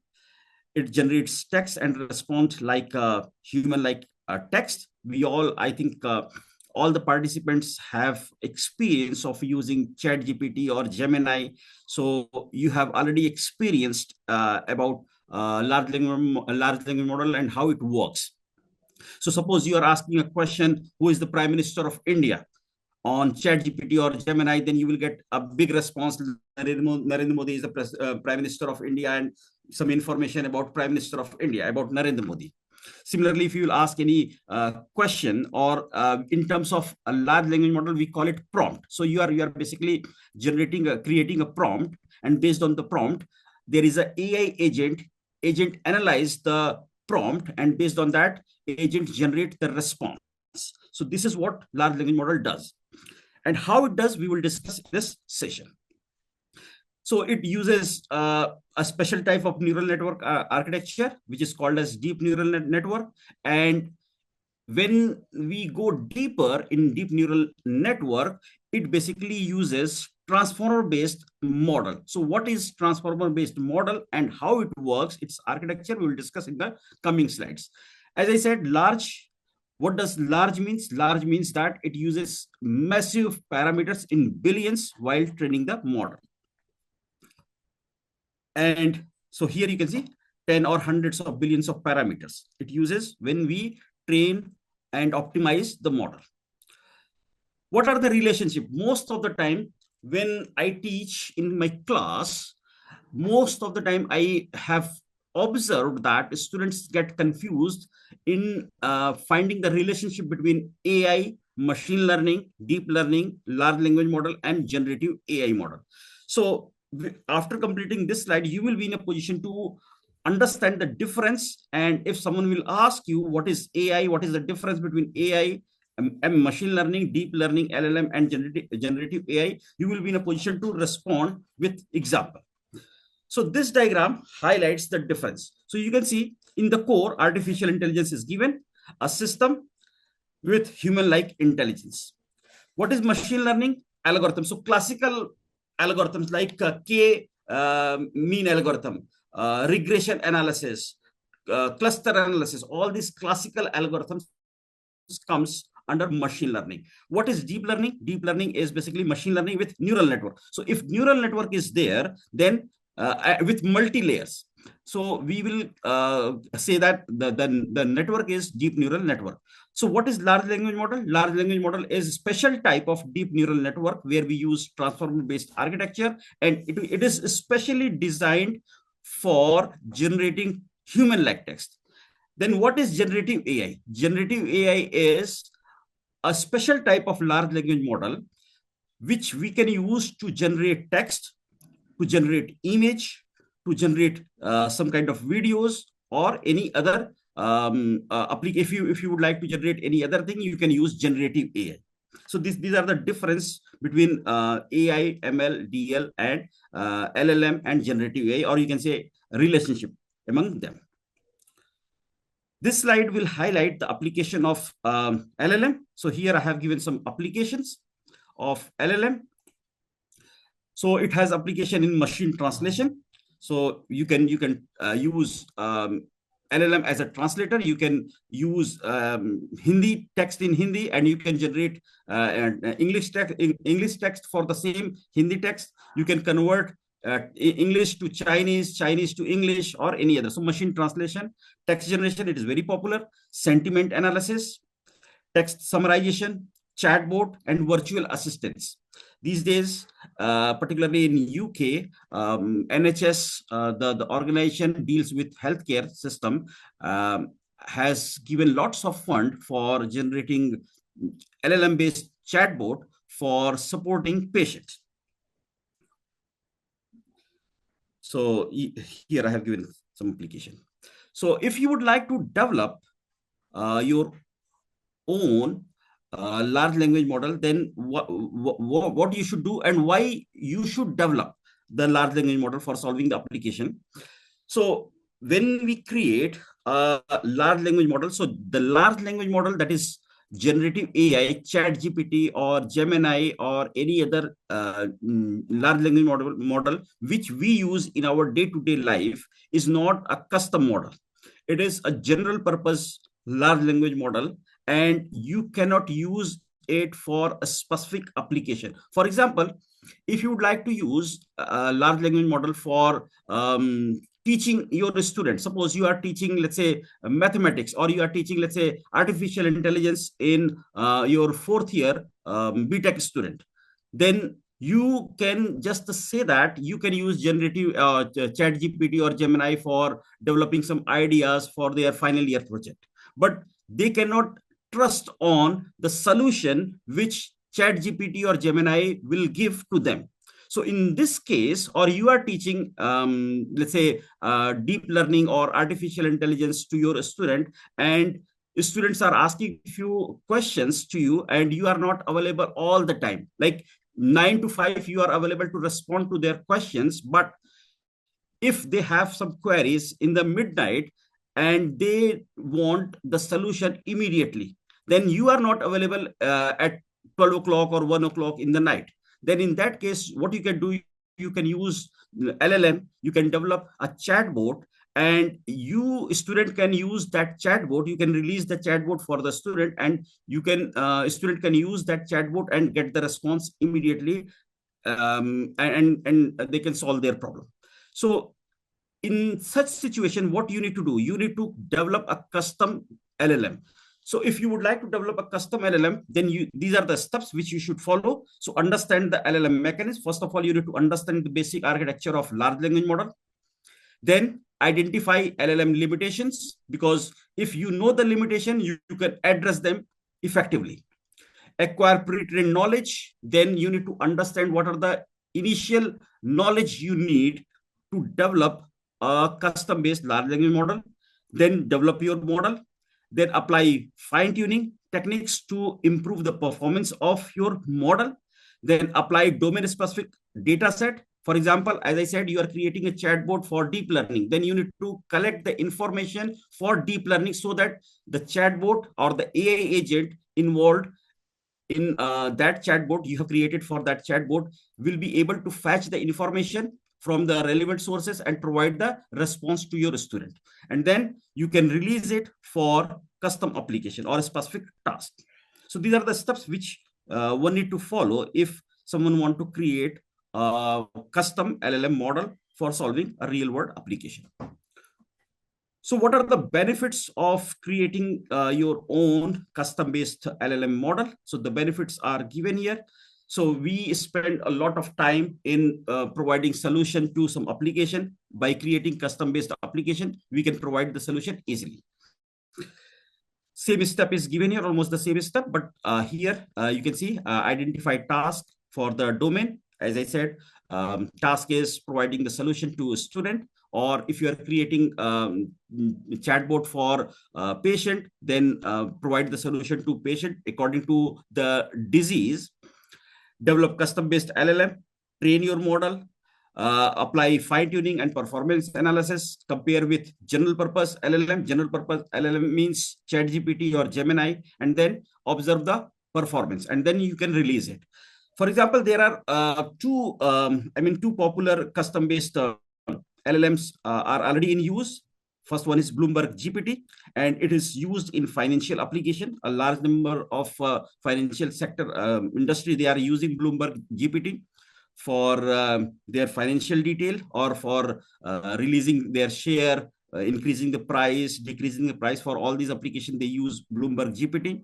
Another application is LLM tailored medical question answering system, chatbot, for the patient. It is used in UK.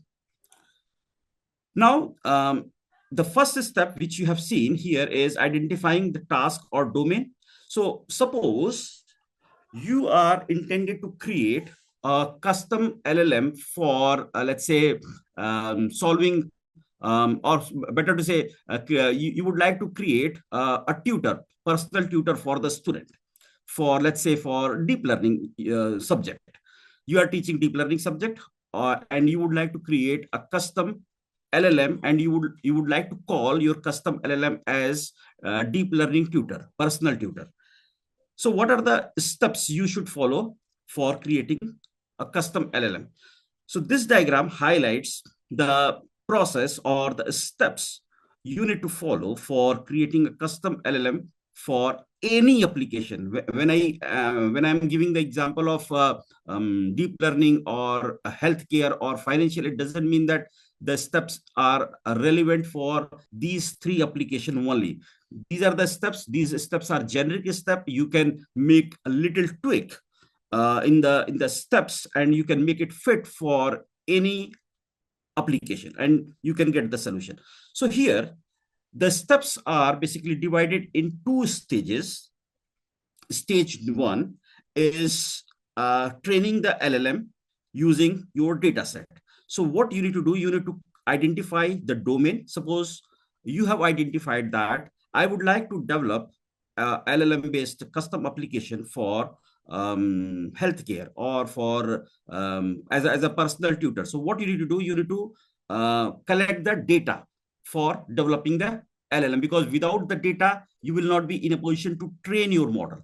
So once you have the data, then what you need to do, you need to train your LLM on large corpus of text data. So here you can see this is the data set, large data set in trillions of words. Then what you need to do, you need to train your model. So in this stage, you have created your model, and we call this model as foundation model. So here, what you did in stage number one, you have given a training to ensure that what idea you have in mind, your idea can be converted in reality. So you have created a foundation model. Your model, without worrying about, your model is giving optimum result, best result or optimum result. So for example, ChatGPT 3, when OpenAI released its first model in 2019-20, the model was not perfect. So they released ChatGPT 3, and now model they have given more training to their model, and nowadays we can see that model gives more a more accurate result. So you need to create your foundation model in stage number one. Once your model is working, it is giving you some result. Without worrying, you have not to worry about the optimum result. So model is giving you results. So what you can do, you can apply tuning to the model. So what you can do, you can apply fine tuning to the model in stage number 2, and you can improve the performance of your model. So here you can apply different techniques to improve the model performance. So there are 2 stages which you need to keep in mind. First stage is you need to identify the domain for which you are going to develop LLM, custom-based LLM application. Number 2 is you have to collect the relevant data. Data should be in large size data, and then you need to create transformer-based large deep learning model. Then you need to give training to your model, and once the model is working, then apply fine tuning to the model, and then you will get your final model. But this is not the end, because when you are creating your model, foundation model, and then you have given fine tuning to the model, and you are giving your final product to, let's say, financial sector or healthcare sector, what is the guarantee that your model will give accurate 100% accurate result? Maybe your model is, you have noticed that based on some benchmark, you notice that your model is giving 99% accuracy or 99.99% accuracy. Still you cannot the healthcare practitioners or financial experts, they will not rely on your model. So in that case, you need to apply some techniques, what about ethics of the model? What about the risk factors involved?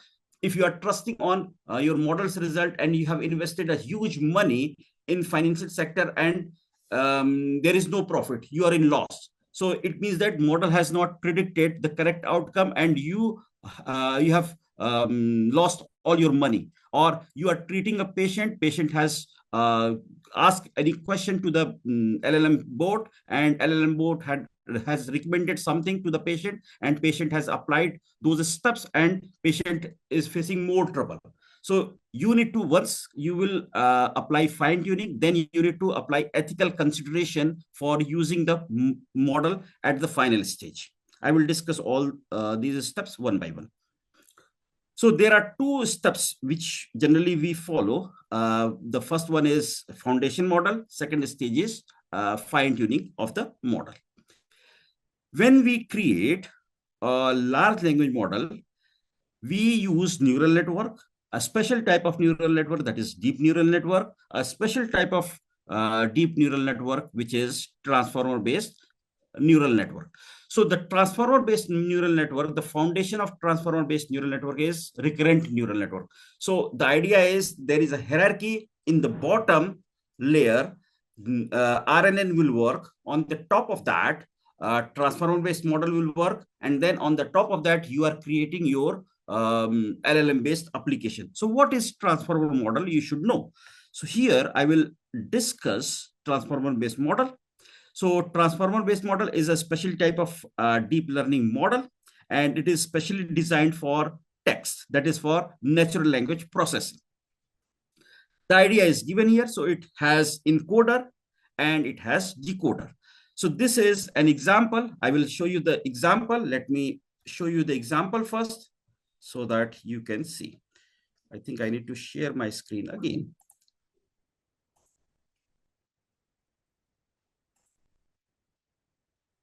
Stop sharing, and then I will share my screen again.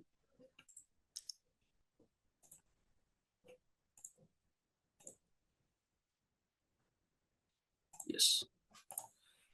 All right. So this is a simple transformer-based program, Python program. So this program is created using PyTorch framework. And here I'm using neural network. So I used NN. I think the texts are visible, right? Yeah. So here I used NN module. And when I say your example means this example is for translating English to Hindi and Hindi to English. So here you can see the example is Mujhe machine learning pasand hai. This is the Hindi sentence. And what I want to do, I would like to convert this Hindi sentence to English, and If English is given, then this transformer will convert English to Hindi.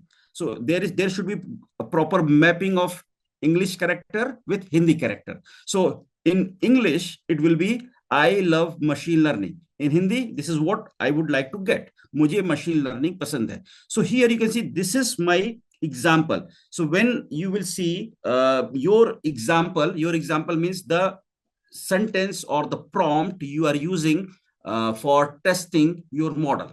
So this is the example. And what I'm doing, I'm using this example, and for each I'm applying positional encoding. That is 3 for I, 4 for love, 5 for machine, 6 for learning. So positional encoding is there.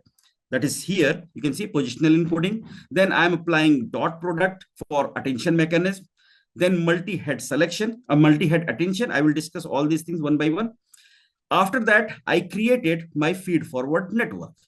So feed-forward network, as I said, here on the top, you can see I used NN module. This NN module is specially used for creating the neural network. Then here I'm creating my neural network. So this neural network is feed-forward neural network, and it has 2 layers, layer number 1, layer number 2. Then I'm applying encoding mechanism. So for encoding mechanism, I'm creating a code, particular code with the key values, key and its position. So that when I will apply decoding based on the position, I will be able to collect the particular word or text which user has given, the user who is using the system. After encoding, I'm applying decoding and then transformer based model. And then when I will run the program, I will get the output for the input sentence which I have given. So this is all these things I'm going to explain one by one in my presentation. Now you will be able to understand what I'm going to explain here. So here you can see this is example, like in my program which I demonstrated, I used I love machine learning, or in Hindi I used the sentence मुझे machine learning पसंद है. So this is an example. So my example is this. Then I'm applying, I applied positional encoding. Pre-processing step means positional encoding, creating the key values and the position, then applying encoding, then decoding. For decoding, what I will use the key, and then accordingly I will map the particular character or the word, and then I will be able to get my final answer. I will explain all these things one by one in detail. So encoding and decoding. Yeah. So how are you doing? So this is my input sentence. I am applying some mechanism by which I'm splitting this input sentence in the form of tokens. For that, you can use a library, a popular natural language processing library, which is called as NLTK, Natural Language Processing Toolkit, NLTK. So using NLTK, you can split this input sentence in the form of token. So here you have how token number 1, R, token number 2, U, token number 3, doing token number 4, and question mark as token number 6 or 5, 6. So you will get, suppose you have a big prompt of 6, 7 lines. So what will happen? 6, 7 lines will be divided in the form of token, and you will get token. And for each token, there will be a position vector. So you have token vector, you have position vector, then you will apply encoding. So there will be many layers of encoding where you will create your feed-forward network for processing this data. Then the similar process will be applied for decoding, and then you will get your tokens and their position, and after that you will get your answer here. So this is how transformer model works. In order to improve the performance of transformer-based large language model, we generally use self-attention mechanism. Self-attention is paying attention on the model itself. So it allows the model to weigh the important feature. So for example, if I will ask who is the Prime Minister of India, so on the internet there are several data, I mean, different types of data is given, different prime minister name is available. Prime Minister of Britain, Prime Minister of France, Prime Minister of Japan, Prime Minister of China.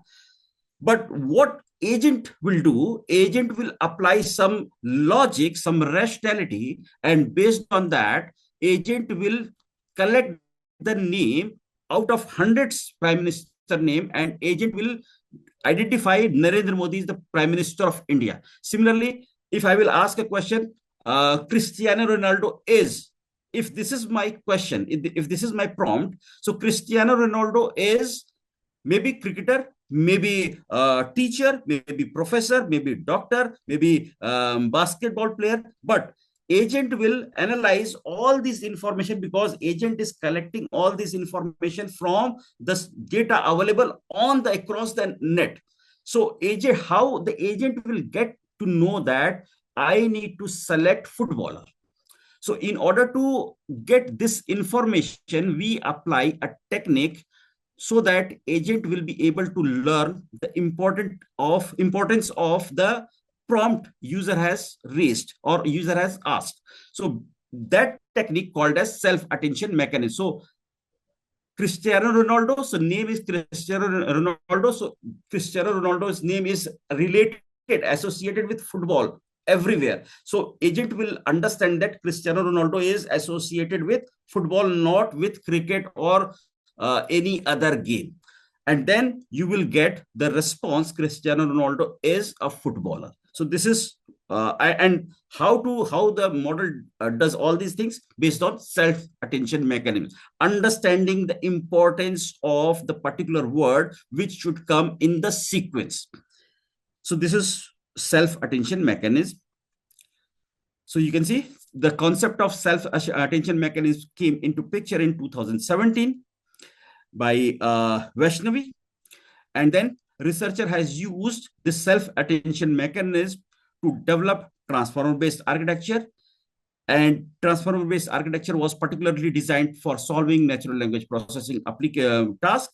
Then transformer-based architecture was used to design LLM system, and then LLM system was modified for particular task. So we can get or we can create our custom LLM model.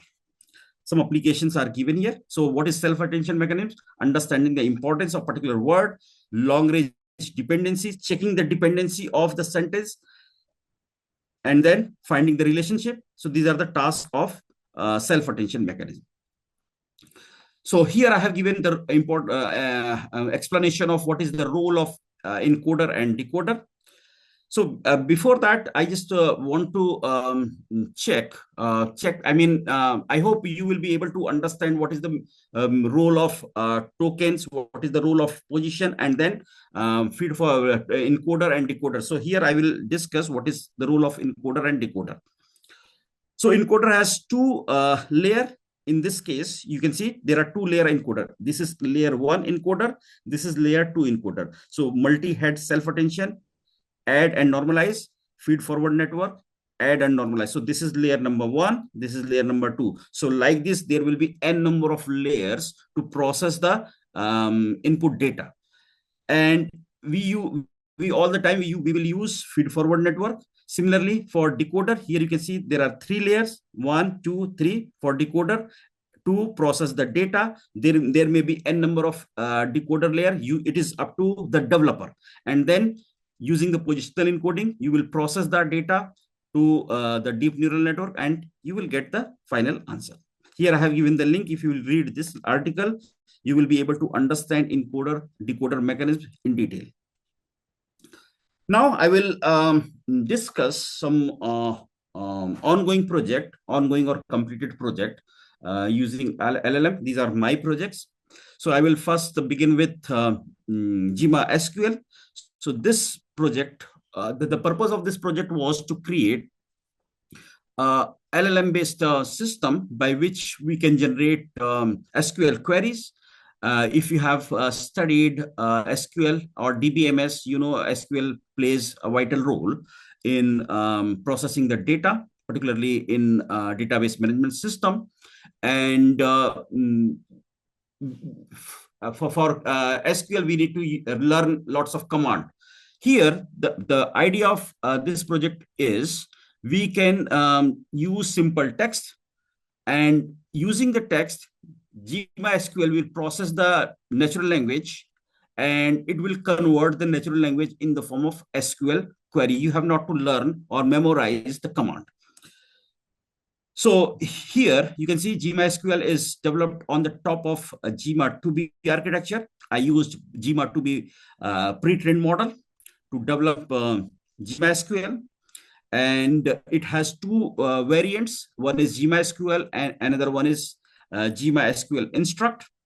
And the best part is it uses less resources in term, I mean to say the hardware. So you have not to worry about high performance computing machine, and you can process your prompt and convert the prompt in the form of SQL query. When I say prompt, it means that natural language.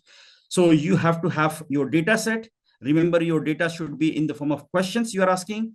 The schema and SQL data should be split, training data, and you need to design the data in a specific format, and then process the data to apply data pre-processing, then apply fine-tuning. That is because I'm using pre-trained GMA2B architecture for developing my model. I'm not developing the model from the scratch. So fine-tuning of the model, basically when I say fine-tuning the model, I mean to say that fitting the model for a specific application. A specific application here, the specific application is natural language process and converting natural language in the form of SQL query. Here I have given one example. So you can see what is the biggest city in Wuying, a city. So what my model does, my model will convert this prompt in the form of a schema, and then that it will respond like a SQL query. So this is the idea. If you will use this QR code in your mobile phone, you will be able to see the application. And it got published in this journal. So this is first project which we completed a few months ago. This is an ongoing project, Alzheimer's disease. Alzheimer's disease is a common disease. When we get old, we develop a habit of forgetting things. I mean, when people get old like 60, 70 or even more, then it is very difficult for them to remember so many things.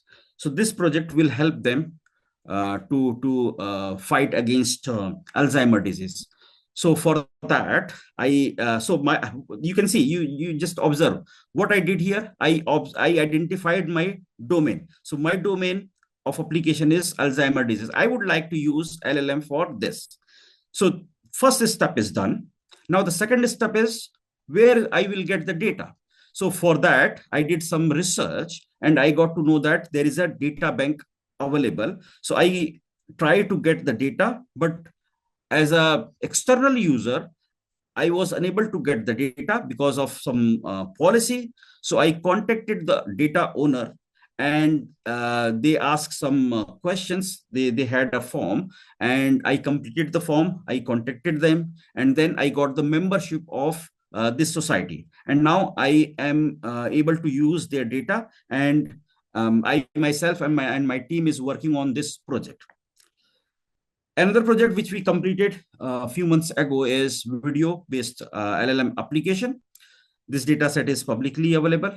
So we use this data set, image and video data set, to process and generate new images based on that. And it is a huge data set. You can see 740 GB data set. So you can, if you would like to develop application like this, you can use this data set and you can develop the application. So here, what I did, we used large language model, a special version of large language model, and then we created this project in two stages, stage 1 and stage 2. And you can see here encoder decoder, which I explained in my previous slides. And then it is able to generate images and videos, and it is also able to process text and convert the text in the form of videos. These are the pipeline. This diagram shows the pipeline of my project. So input data, image or video input. I have image in the form of image or video. So pre-processing for image and video.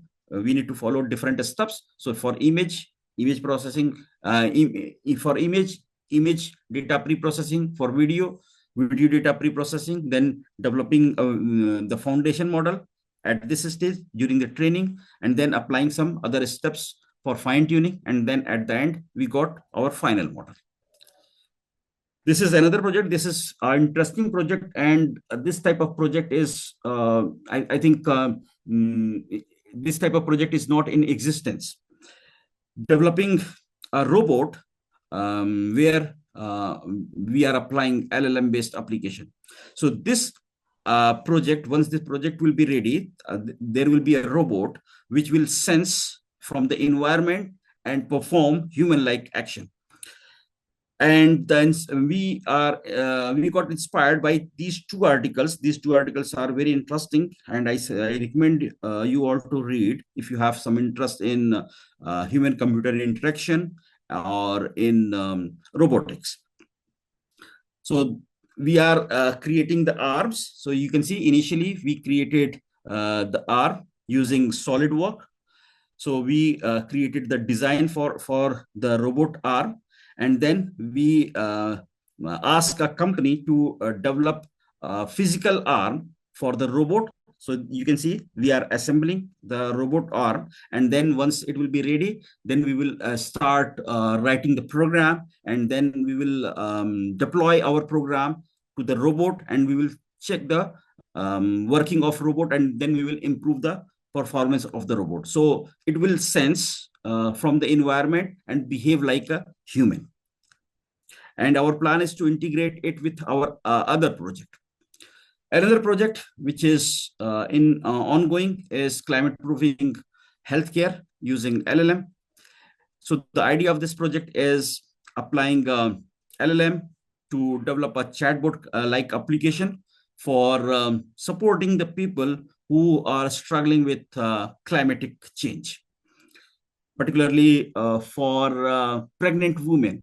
These days, climate change may affect the pregnant women. So here, this slide will, if you remember, when I was explaining the stages of developing LLM-based application, I highlighted two stages. In stage one, developing the foundation model. Stage two is fine-tuning the model. Once the model is fine-tuned, your model will give you the good result. But the end user or your client will not be able to accept your model unless you will prove that your model is safe.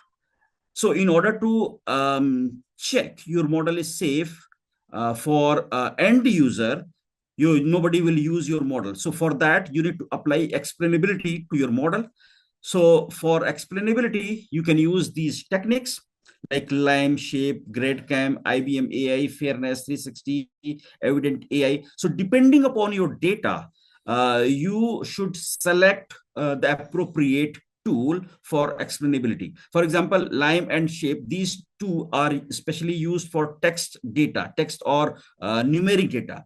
But if you are creating LLM-based application for image or video data, then these two techniques, Lime or Shape, will not going to serve the purpose. In that case, you should use GradCam.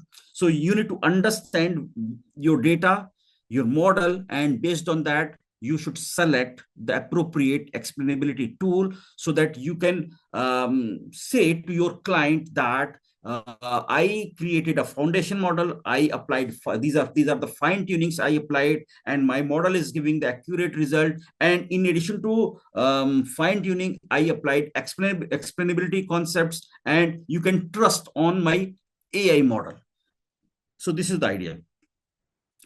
If you are interested in creating LLM-based application, there are many frameworks are available these days which you can use, such as OpenAI frame platform. But if you are using OpenAI, you need to pay money for using OpenAI. If you are using Gemini AI platform, again, it is not free. Hugging Face is mostly free. You can use Hugging Face for deployment, for using their pre-trained model.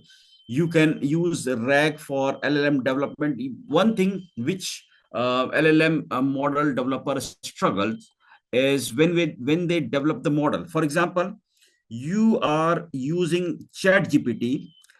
Let's say ChatGPT 4 was released on, let's say, today's 8th of January. For example, OpenAI has released ChatGPT on 8th of January 2026, let's say at 12 noon. And you are using ChatGPT on, let's say, 20th of March 2026. And you are asking a question, or your prompt is related to something, some event which was held after 8th of January 2026. So what will happen in this situation? In this situation, AI agent has not been given training for such event because the event was held after 8th of January and the GPT-4 was released on 8th of January 2026. So in this case, your AI agent will work like a arrogant friend. Like sometimes we when we talk about something in our group, suppose you have a group of 4 or 5 friends and you are talking about, let's say, for some event, or you are talking about cricket match or football match or some event which was held yesterday night, and you are meeting your friend in the office or in your school or in college, and you are talking about some event. One or two friends, you have noticed, he has no idea about the event, but he want to prove that he has good knowledge about the event, and he would like to say something. So he will say, his response or his ideas, his discussion was in such a way by which you will realize that he is giving, whatever he is giving is correct. So same situation is with AI agent, because AI agent was trained until 8th of January 2026. You are asking some question on 20th of March 2026, and you are talking about your question is related to some event. AI agent has no idea about that event, but still you will get a response. So this problem called as hallucination, and I call it arrogant AI. So in this situation, you will, whatever response you are getting is not correct, or you cannot trust on that response because AI agent has not given that training. You have not given training to your AI agent. So to deal with this situation, what you need to do, you need to connect your LLM with external search engine. For example, let me show you this.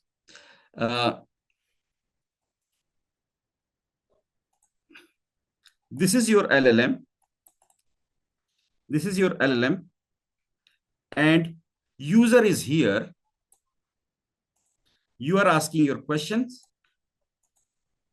User is here. User is sending some prompt to the agent, and user want to get some response from the agent. Want to get response, that is the output. This is what you want to get. In my situation, what I said, in my scenario, what I said, this agent was created based on the data which is available on the internet until, let's say, until 8th of January 2026. 2026. And you are asking your prompt, the prompt which you are shooting here is, you are asking some question on, let's say, 20th of March 2026. Your prompt is about some event which you are asking on 20th of March 2026. So in this case, AI agent has no information about that because agent was trained until 8th of January 2026. So in this case, AI agent will give some response, that is the output. This output will be hallucinated output. You will not be able to understand what agent is saying. So in order to deal with this situation, this is the hallucination. So in order to deal with this situation, what you can do, you can connect your agent with external search engine. There are many search engine which you can get when you will develop the LLM application. So you can convert your agent with external search engine, that is this. So your query will come to LLM. At the same time, system will send your query to external search engine, like we use Google as external search engine to search about something. So if something will happen now, you will get the some information about an event which has held today on Google. So this LLM will your prompt will reach to LLM. LLM will collect the information from external search engine, and then you will get the output. So by using this, by applying this type of mechanism, you can address the problem of hallucination. So this is the idea. And this type of technique called as RAG, creating external engine for addressing LLM hallucination, called as RAG system. So you can create a RAG system for LLM development. You can use LangChain framework for creating chain of prompts, so that you can get accurate result. Probability of more accuracy will be very, very high. LangFlow, LangGraph, if you have no coding background, you have no idea about how to write a Python program or a program in any other language, you can use LangGraph, you can use N8N framework. So using these framework like LangGraph and N8N, what you can do, you can select the tool, like what I did here. Here, I have no idea about how to draw a graph or diagram. I selected this, I am drawing here. So when you have no programming background, what you can do, you can use visual based framework like LangGraph or N8N. And if you would like to use search engine, no need to write a code, just select the tool from the toolbox, search engine, place in your workspace. If you would like to write some text, select the text box, place in your workspace and make the connection and just test, and you will get your custom LLM. Similarly, N8N. So here I have demonstrated how you can use N8N. This is deep learning personal tutor. You can see deep learning personal tutor for student using OpenAI ChatGPT. So here you can see I created this. This is the response area. Here user will write a prompt, like I select, when I tested, I use this prompt. What is deep learning? I got the response. This is how the data set will be created. Here you can see output is created, but this is in the background. As a developer, you can see all these things, but as an end user, you will only see this screen. So you can use this type of application. If you have no programming background, you can use visual framework, and you can create custom LLM for solving your real world application. Now I will focus more on LLM for Sir, healthcare. can you please repeat it once again, how to get the data sets? Which data set? The creating data sets, what you have said now, same thing. Can you repeat it if possible? I did not get your question. What do you mean by data set? The programming, what you have, we are unable. Okay. So I talked about this LangGraph and N8N. So using these two framework, these are the frameworks. These are not the program. These are the frameworks. Here you can see Lang. If you will just use Google, let me make it large. So here I have given the screenshot of all the framework.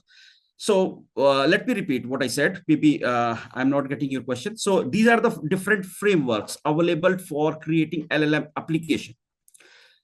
So if you are interested in creating LLM based application, you can use OpenAI, which is very, very popular. You can use Gemini AI platform. But if you are using OpenAI or Gemini AI platform, they will charge money for using their application.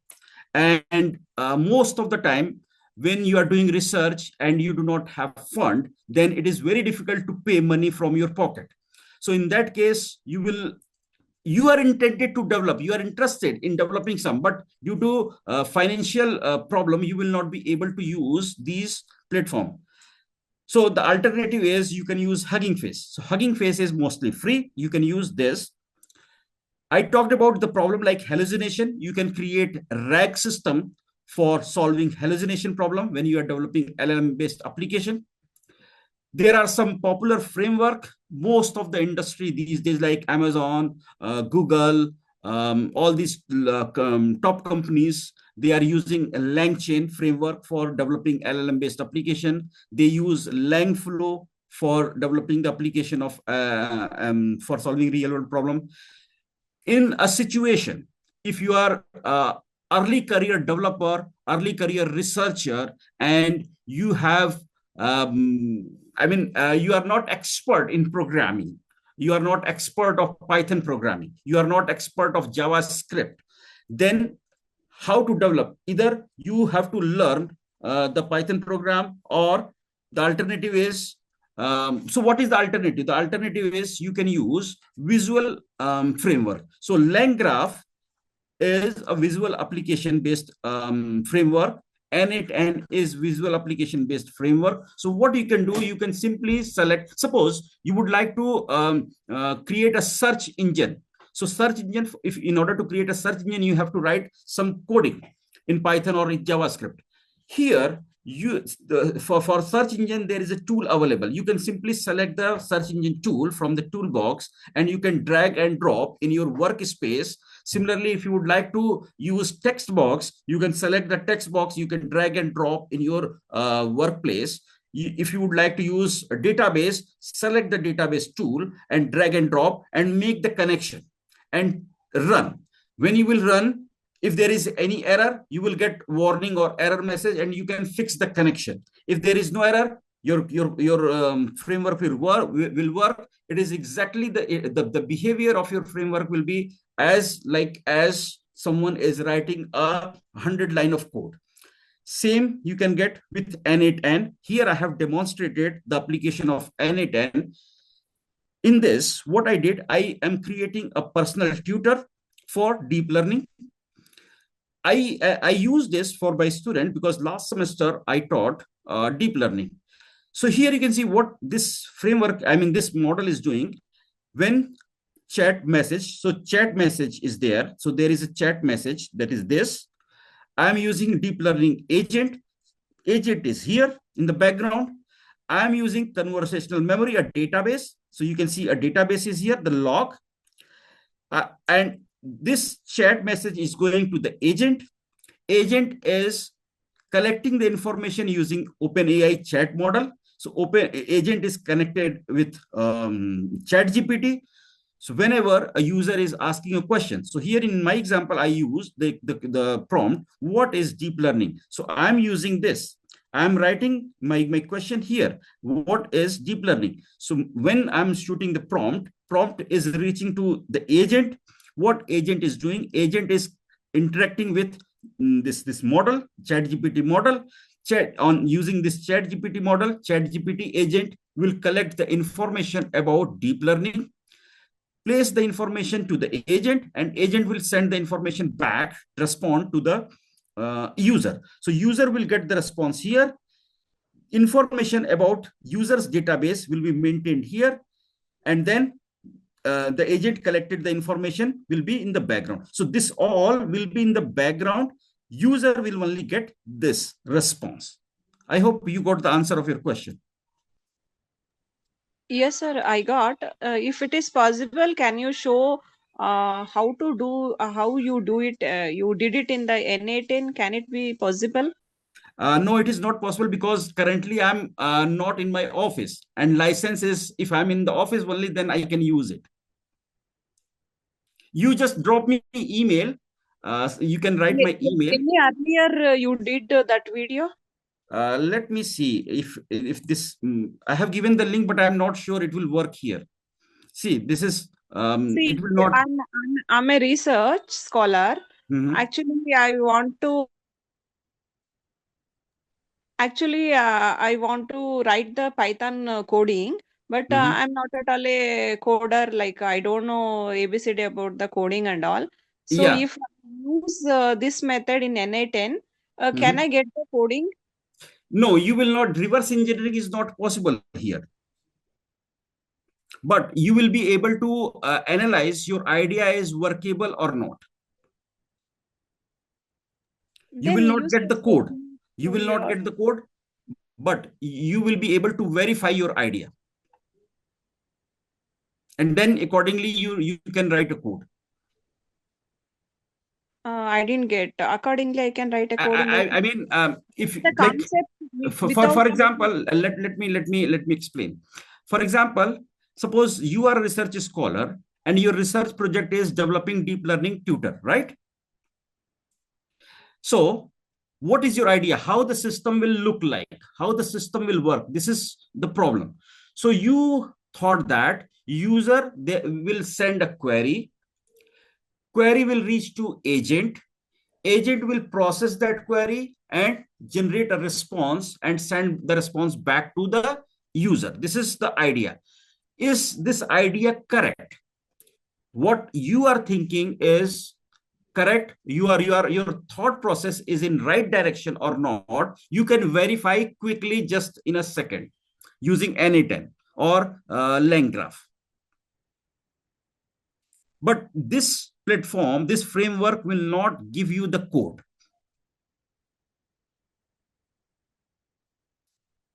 Does it make sense? It will give the data sets, huh?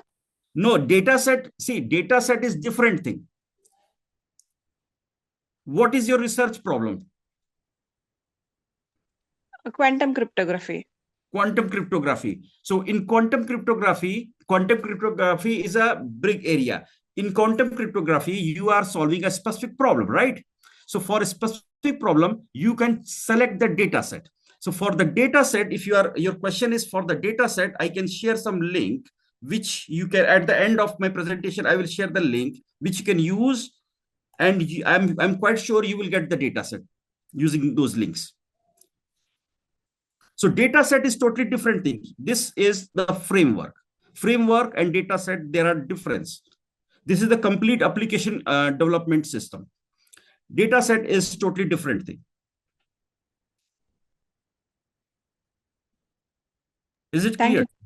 Thank you, sir. Just to remind me at the end of my presentation, I will check and share the link, 3-4 link of publicly available data set. Using those link, you just put your research area or the problem. I'm quite sure you will get the data set. Generally, I share those data set with my research scholars. All right. Yes, sir. Okay, sir. Okay. Thank you. So this the N8N is another framework. Now I will highlight the application of LLM for healthcare.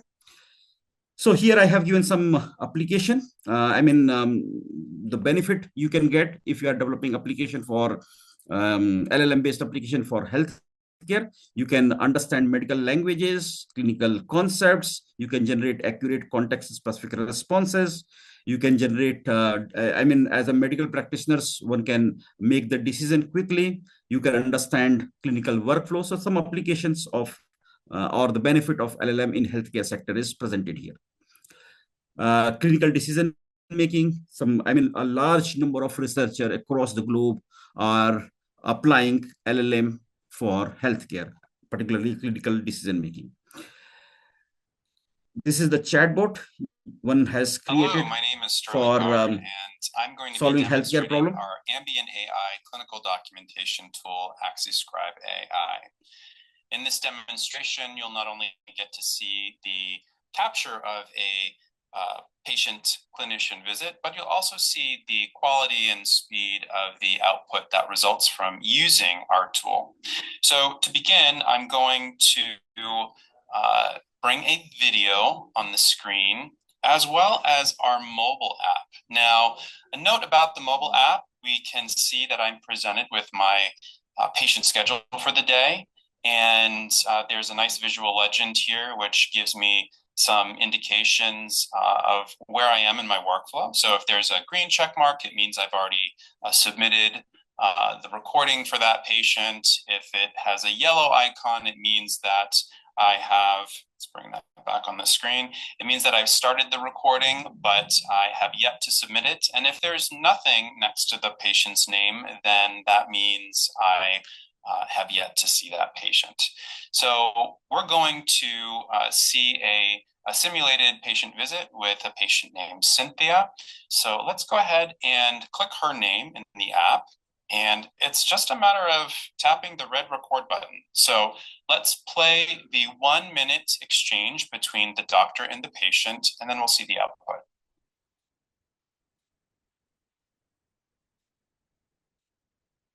Well, from what you've told me, Cynthia, I think the problem might be gallstones now. Did you have any worries or concerns about what it might be? Well, not really worries. I mean, I hoped it was just indigestion. But gallstones, doesn't that mean surgery? It could be, yeah. It's likely. Okay, you see, we're planning this big family trip soon, and I'd hate to ruin it for them. Is there anything I could do, like a diet? Sure, you can cut down on your fat intake since fat can provoke the attacks. At some point, it may have to be removed, though, and we don't want it to go for too long before it becomes serious. But listen, it's not an emergency now. Maybe we can work around that family vacation. So tell me, where do you plan on going and for how long? Oh, we'll be gone for 2 weeks. We're heading down to Mexico with the whole family on a resort on the Pacific coast. Good. All right, so we've captured the recording. To stop it, I've just hit the red record icon again. And to send that off to Athreon for processing, I simply click the paper plane icon in the top right area of the mobile screen. So let's tap on that. From here, I can choose the type of visit this is or the type of report. So I'm going to say this is an AI clinic note. And then we can see it's uploaded to the server. Again, another green check mark. So this technology, AccessScribe AI, can integrate with any EHR. It's EHR agnostic. So no matter what system you're using, we can make the output appear in your electronic health record. If you're not using electronic health record, we can deliver the output to other repositories as well. So let's use the mobile app just for the purposes of seeing what the output looks like. So I'm going to click on the transcriptions tab down at the bottom, and we can see that there is Cynthia Jensen who is in processing right now. So we will give it a moment. It generally takes for a 15-minute patient encounter about 2 minutes on average. And then it becomes available for processing. So what's happening right now is it is in the cloud, our secure cloud environment, where it is going through natural language processing, speech to text conversion with the speech recognition technology. And once it's finished with that process, it will appear in this tab called preliminary. So I can refresh my screen and see if it has finished yet, and it already has. So let's go into preliminary, and we see Cynthia Jensen there. So I'm going to click on her name, and we can see it's formatted as a SOAP note. So we have a subjective section, an objective, an assessment, and a plan. Now, I will note that this is entirely customizable at a very granular level. So the clinicians will be able to see the output as they want to see it. Of course, in the system, as I mentioned, that they want to see it in. So that concludes the demonstration of AccessScribe's, or rather, Athreon's AccessScribe AI tool. If you have any questions. Oh, sorry. Okay, so here you have seen that with this demonstration, you have already seen that LLM has application in converting speech to text and generating a fancy report, which one can modify according to the requirement. So it has application in medical decision making and generating a report, text to some text summarization, speech to text transformation, and summarization. Patient communication and education. I mean, there are some application which you can use, or if you will search more, you will be able to get some literature on this topic. Biomedical knowledge discovery. is but this application is very, very important in pharma company. They use a massive PDF data, and manually they analyze those data. So and they apply this approach for drug discovery. Based on the researchers' findings and outcome. So what they generally do, this process of observing and collecting the information from PDF data takes time, and due to this, there is a delay. Most of the time, there is a delay in discovering the relevant information available in the literature. So what they can do, they can use LLM, they can process the large number of PDF files, and LLM system will be able to process those data and provide the relevant information quickly. Mental health assistance, some healthcare system, particularly in UK, Europe, United States, Australia, they have already started using GPT-based application bot system for assisting their parents, where they are using LLM-based application. Medical imaging and multimodal reasoning. Here, what I'm going to do, I'm going to demonstrate another project from the scratch of its development. Mental health, depression disorder, you are researcher, you are doctor, you are engineer, whatever you are doing, you are a student, we all struggle one or the other day and we feel depressed. And if we are depressed, nobody is around us, we have social media. We post on social media, on Twitter, on Facebook, Instagram. There are many social media platforms available these days.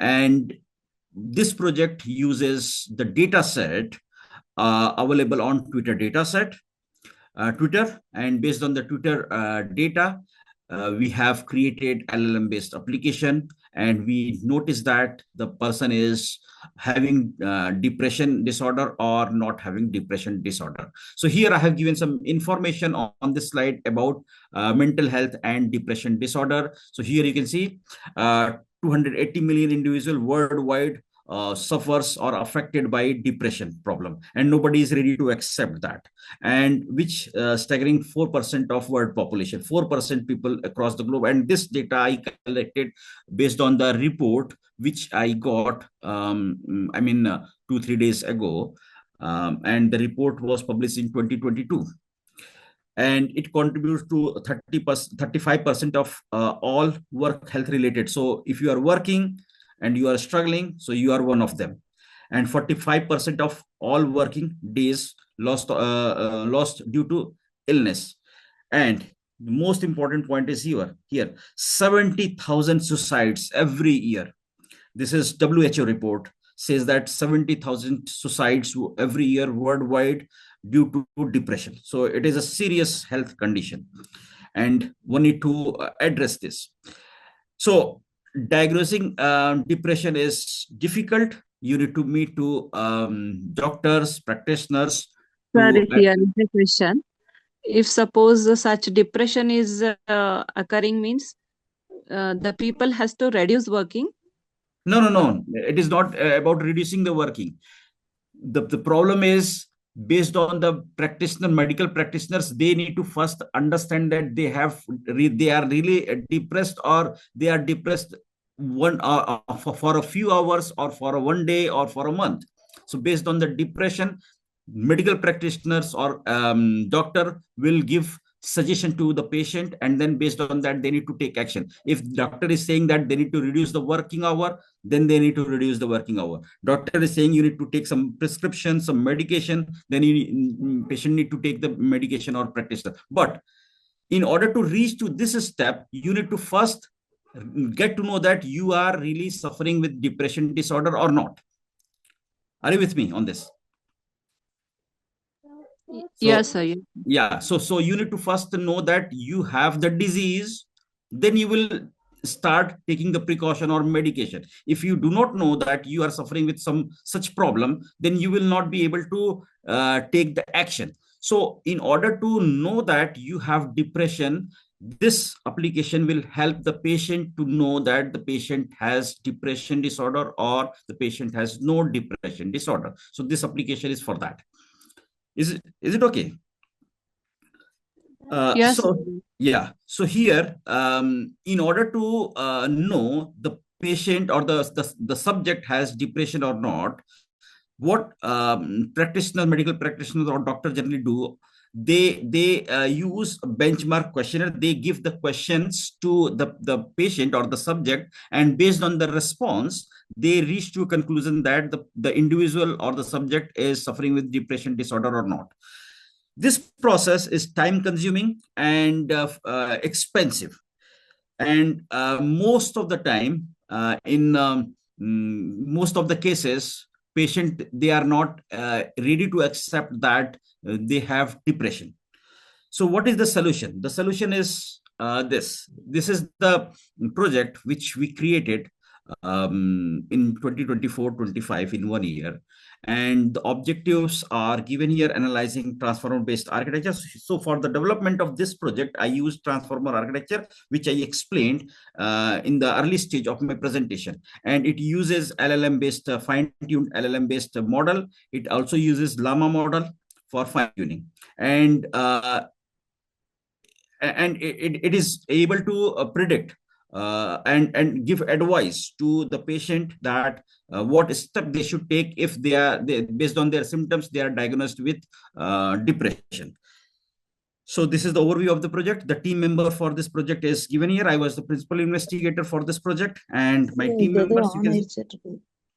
And it has two different sections. First is depression detection, and then prediction, and based on the prediction, agent will advise or give recommendation to the patient. So here patient will complete some questionnaire, submit the questionnaire or the response, and then based on the response, user will the agent will advise or give suggestion or output that the patient is suffering with depression disorder or not.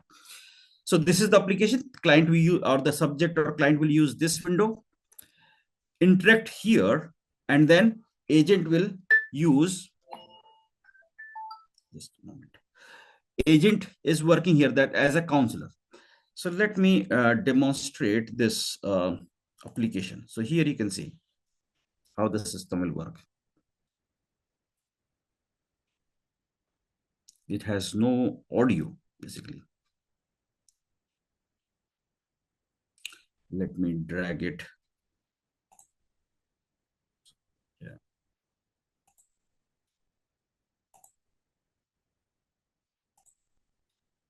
Sir, is it tweet mental health analyzer? Is Yeah, your yeah. So here initially we created tweet based data.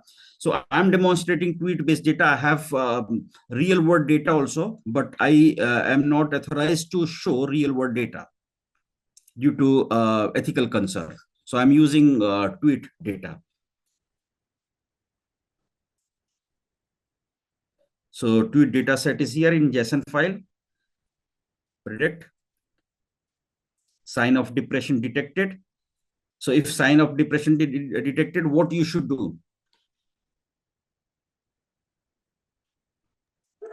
give the treatment? Yes.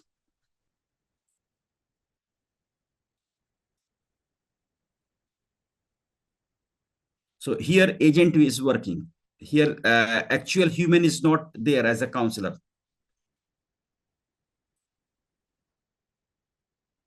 See, this client is planning to commit suicide due to depression.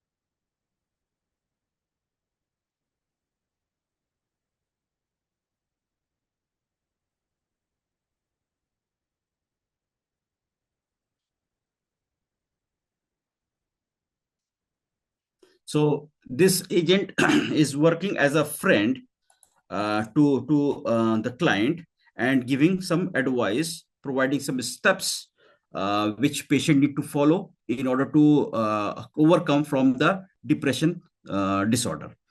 So in order to develop the project which I demonstrated in my previous slide, what steps I followed. So you can see here, I'm going to introduce LLM model, which I used for the development of the application, which I presented. What data set I used, how I implemented my model, and what are my findings, which I'm going to demonstrate or discuss in the next few slides. So in order to develop the model, I used 5 pre-trained model, which I collected from Hugging Face. As I already explained, why Hugging Face? You know the reason, because OpenAI and Gemini, they are chargeable. You need to pay money. So I decided to use Hugging Face. So I collected pre-trained model from Hugging Face. So the model which I selected is Distill BERT, BFSC model, BERT LSTM model, BERT CNN model, and EGFSC model. So this is the transformer-based model. Other models are also transformer-based model. So 5 models I selected so that I will be in a position to analyze which model is showing the best result and then finally choose the best model.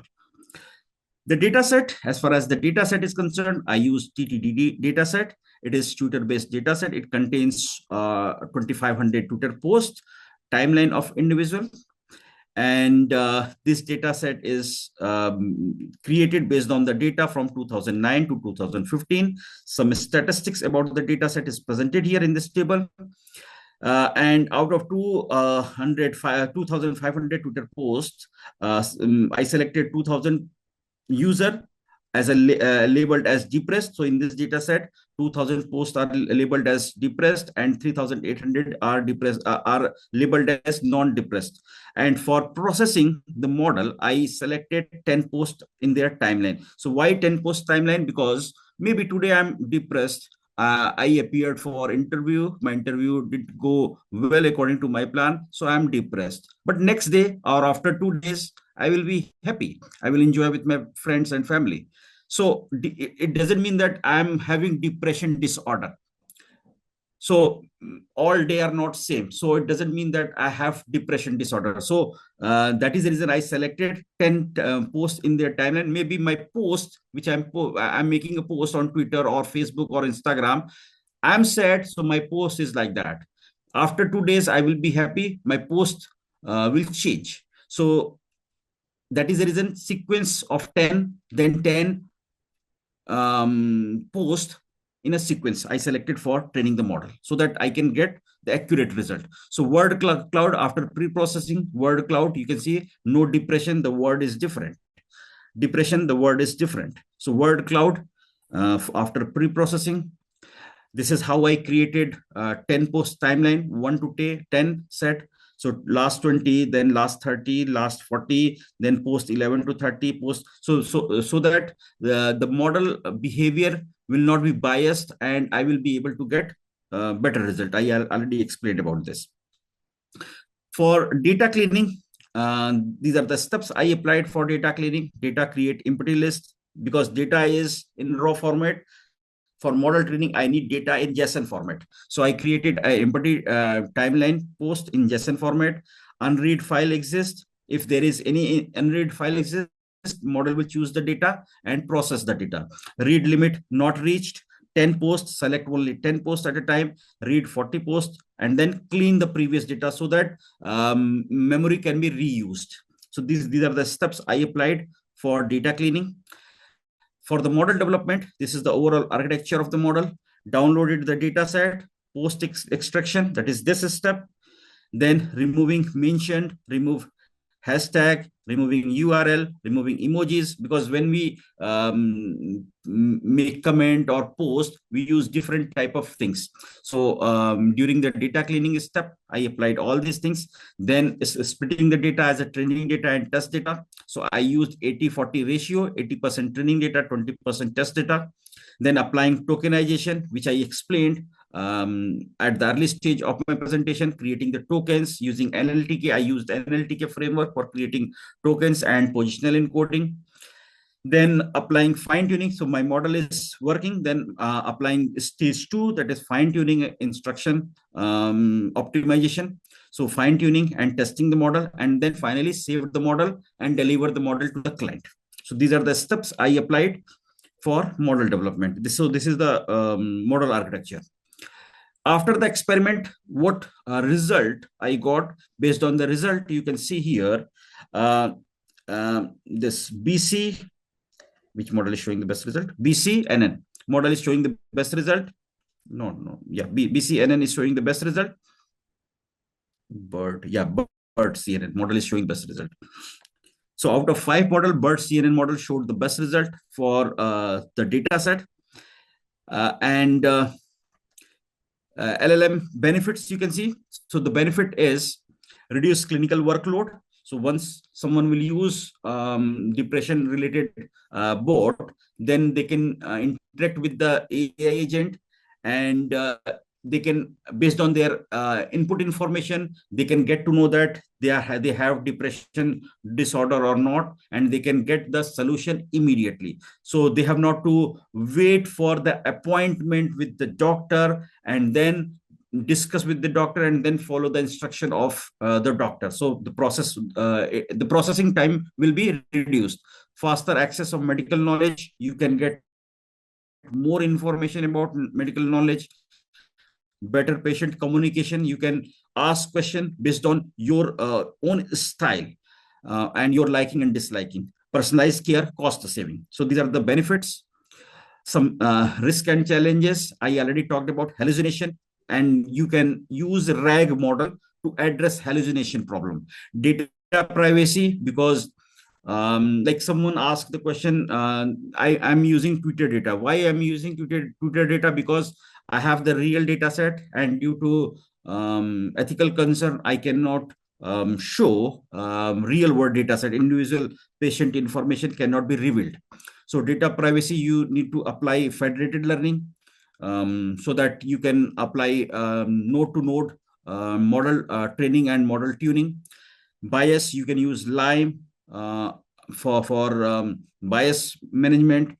Lack of explainability, you can use Lime. You can use GradCam or any other AI 360 for explainability, because without this explainability, nobody will ready to use your AI system, particularly in financial sector or healthcare sector. And you need to follow regulatory compliance according to the region, according to your city, state, country, and then you can release your product to the market, and client or user will start using. So these are the challenges. Emerging trend nowadays, multimodal LLMs are coming, where you can develop LLM. Single LLM will be able to process text data. It will be able to process image data. It will be able to process genomic data or wearable data, the data which will come from the sensor. Clinician in the loop, because here, like the product I demonstrated, it is based on my knowledge, and my knowledge is in computer science and engineering. I have no knowledge in healthcare or depression, or so I am not doctor. I am doctor. I am doctor, but my doctorate is based on my PhD. I have no I do not have expertise in dealing with patient. So if you will keep some expert or clinician doctors in the loop, then your model will give better result, or you can tweak, you can make some changes in the model based on the requirement. You can apply digital twins, self-supervised learning based system. You can apply domain specialized model like BioGPT. The model which I created, it is based on pre-trained model, and the pre-trained models are general type of model. It is not specialized for healthcare application. So there are some model which are specialized for healthcare application. If someone is working in the healthcare application or financial application or agriculture sector or in multimedia sector, then there are many models available, pre-trained models available, which you can select. You can tweak your model, and then you can come up with better custom LLM for solving the application. So these are some application, some domain specialized model for healthcare. Real world examples. So these are some real world examples where most of the healthcare industry, I mean, sectors, hospitals, they have already started using LLM based application like Mayo Clinic, NHS Pilot, Stanford Medicine, pharmaceutical companies. They are using already using LLM based system for solving their problem, day-to-day problems. So that's all from my side. These are my contacts. I advise you to write down my email. And if you would like to get any advice, any suggestion in AI, machine learning, computer vision, LLM, generative AI, then you can drop email. I'm very quick in responding to the emails. So that's all from my side. Yeah. You said me to send, you are going to Yeah. send. Yeah. Let me just check. Let me stop sharing my screen and then I will send you the link. Sir, In along, chatting. may I ask you one small doubt? Yeah. Go ahead. Yeah, sir, this mental depression app, this you have generated, Mm-hmm. you have developed. Similarly, Mm-hmm. in this mental depression, Mm-hmm. from age starts from around 15, it's an only imaginary, 15 to 35 age, almost they have the maximum percentage, they Mm-hmm. have the depression of the love concept. So come again, what you said? The Age? people, the Mm-hmm. people who have got the age starting from 15 age to 35 age, Yeah. all mostly get depression by the love concept. Yeah. Yeah, how many samples is necessary to feed for the one of the, if this kind of depression app I am going to generate? See, like here, the application which I demonstrated, LLM, yeah. So LLM yeah. to develop in the LLM, Mm-hmm. minimum how many samples we had to give, we See, had to if see, if you are developing your LLM from the scratch, which is, I mean, research, it is resource intensive. So if you have enough resources to train the model, then model training is time consuming, and then you will use your data set for the model. So for the model, like here in my example, I said 2000 depression, 3809 non-depression. So in total I used 5800 in total samples samples. data. Okay. Yeah. Around 5,000 you have used it for any kind of the mental depressions. No, But when it is not about any kind of mental. So in general sense, if you are developing a deep learning based application, so you need to keep in mind, try to collect as many data as possible. okay. But if it is for a specific reason, like for example, I would like to develop a application for Delhi only, or for Kolkata, or for, let's say, Uttar Pradesh. So I have a specific reason. So I will not be able to get data across the globe. And if I'm collecting the data for training my model, and the data is collected across the globe, then what is the guarantee that it is meeting the requirement for Uttar Pradesh or for a specific reason? Region, zonal wise. Journal wise or city wise. So you need to see, you need to understand the requirement first. And if you have collected all the requirement and you have the data set, then you can develop your model, and then you can fine tune the model. You can apply explainability to your model, and once it is passing all the stages, then your model is ready to use. Sir, I have a question. Yeah, go ahead. Sir, when we are relating LLM to find the medical diagnosis, Mm-hmm. what is the accuracy of the results?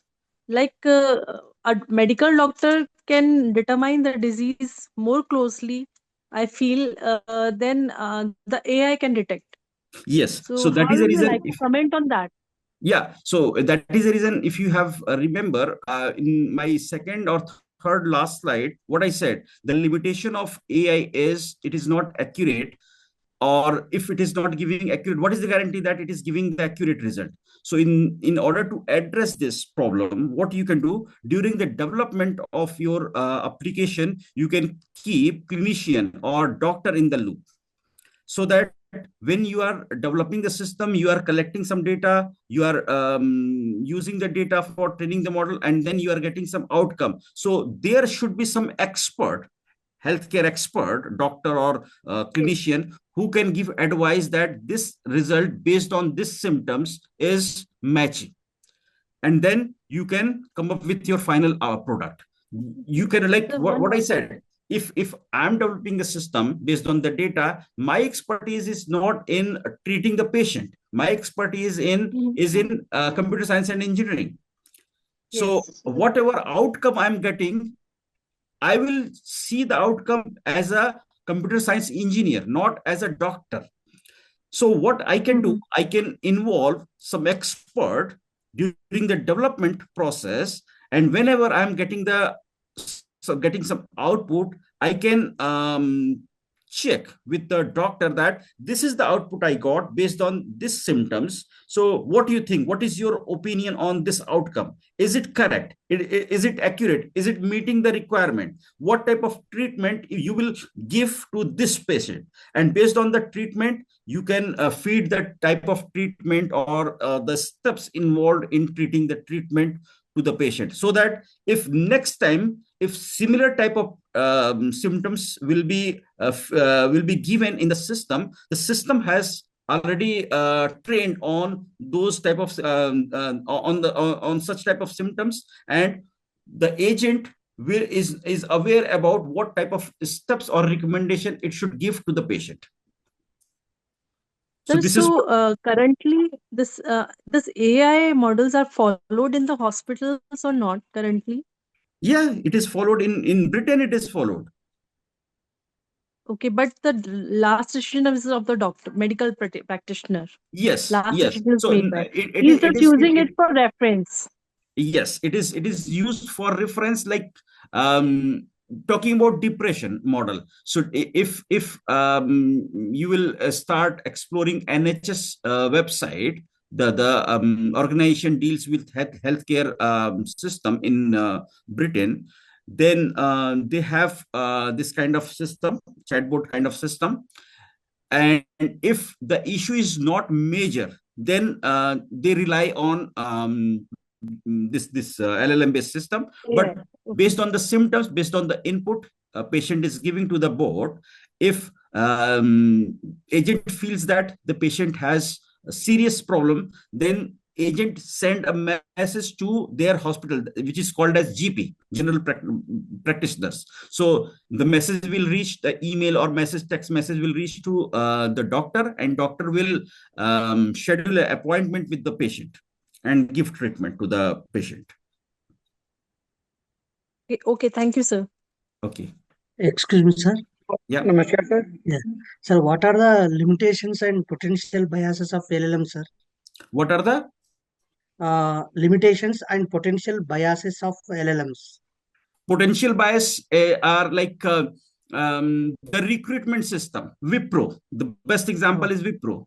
Wipro started using LLM system for a recruitment process. They ask a candidate to submit their application along with their CV.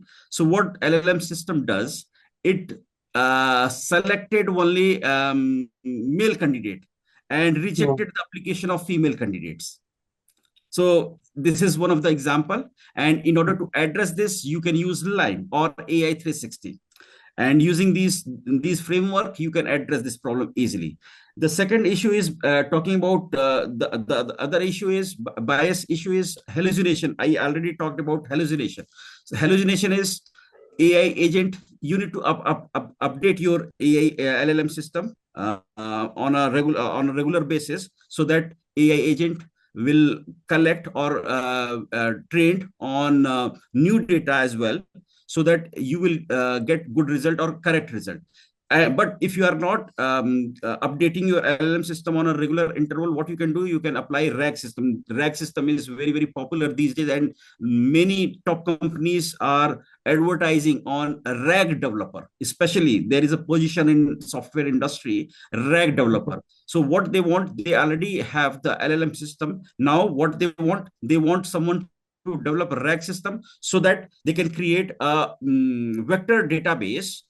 Using the vector database,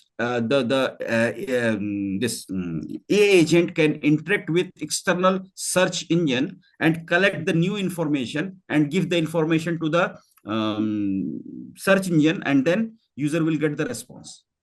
Okay. Thank you, sir. Any other question?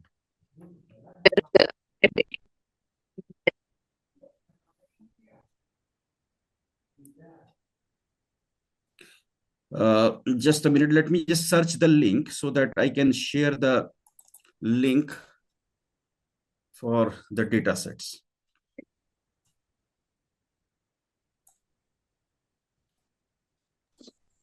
Yeah, Excuse me, so sir. I'm Good evening. sending the link here.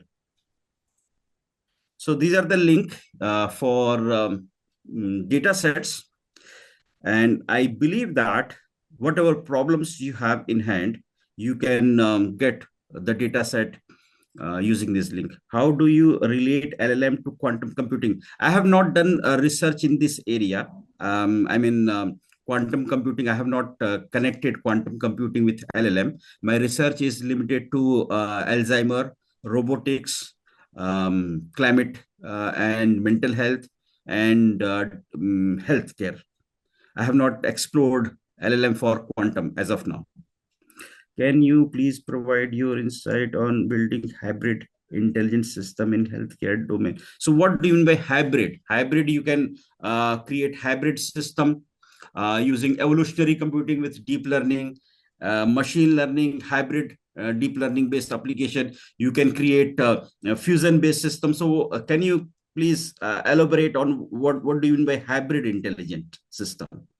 Which type of hybridization you would like to create? Can you training is based on feedback only, or can training is based on feedback only? Yes, training will be based on feedback only if you are using reinforcement based model while developing your LLM. But if you are not using reinforcement learning or supervised learning, then the feedback is not necessary. Thank you, sir. Thanks a lot. Thank you other so question? much, Dr. Hari Mohan Pandey, for this highly insightful session on large language models and machine learning. Your explanation and real world examples have given us deeper understanding of this transformative technology. Your expertise and the clarity with which you presented complex concepts have left us all inspired and better informed about the capabilities and applications of LLMs. We are confident that these learnings will significantly impact our teaching, research, and professional practices. Before we proceed further, may I kindly request all to switch on their camera for a group photograph?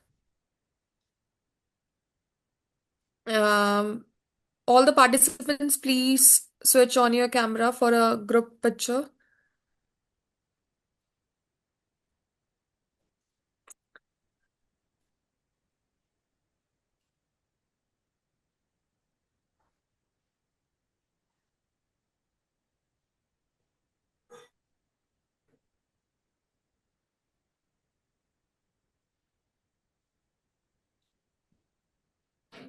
Pavan sir, is it done? Yes, done. Okay, okay.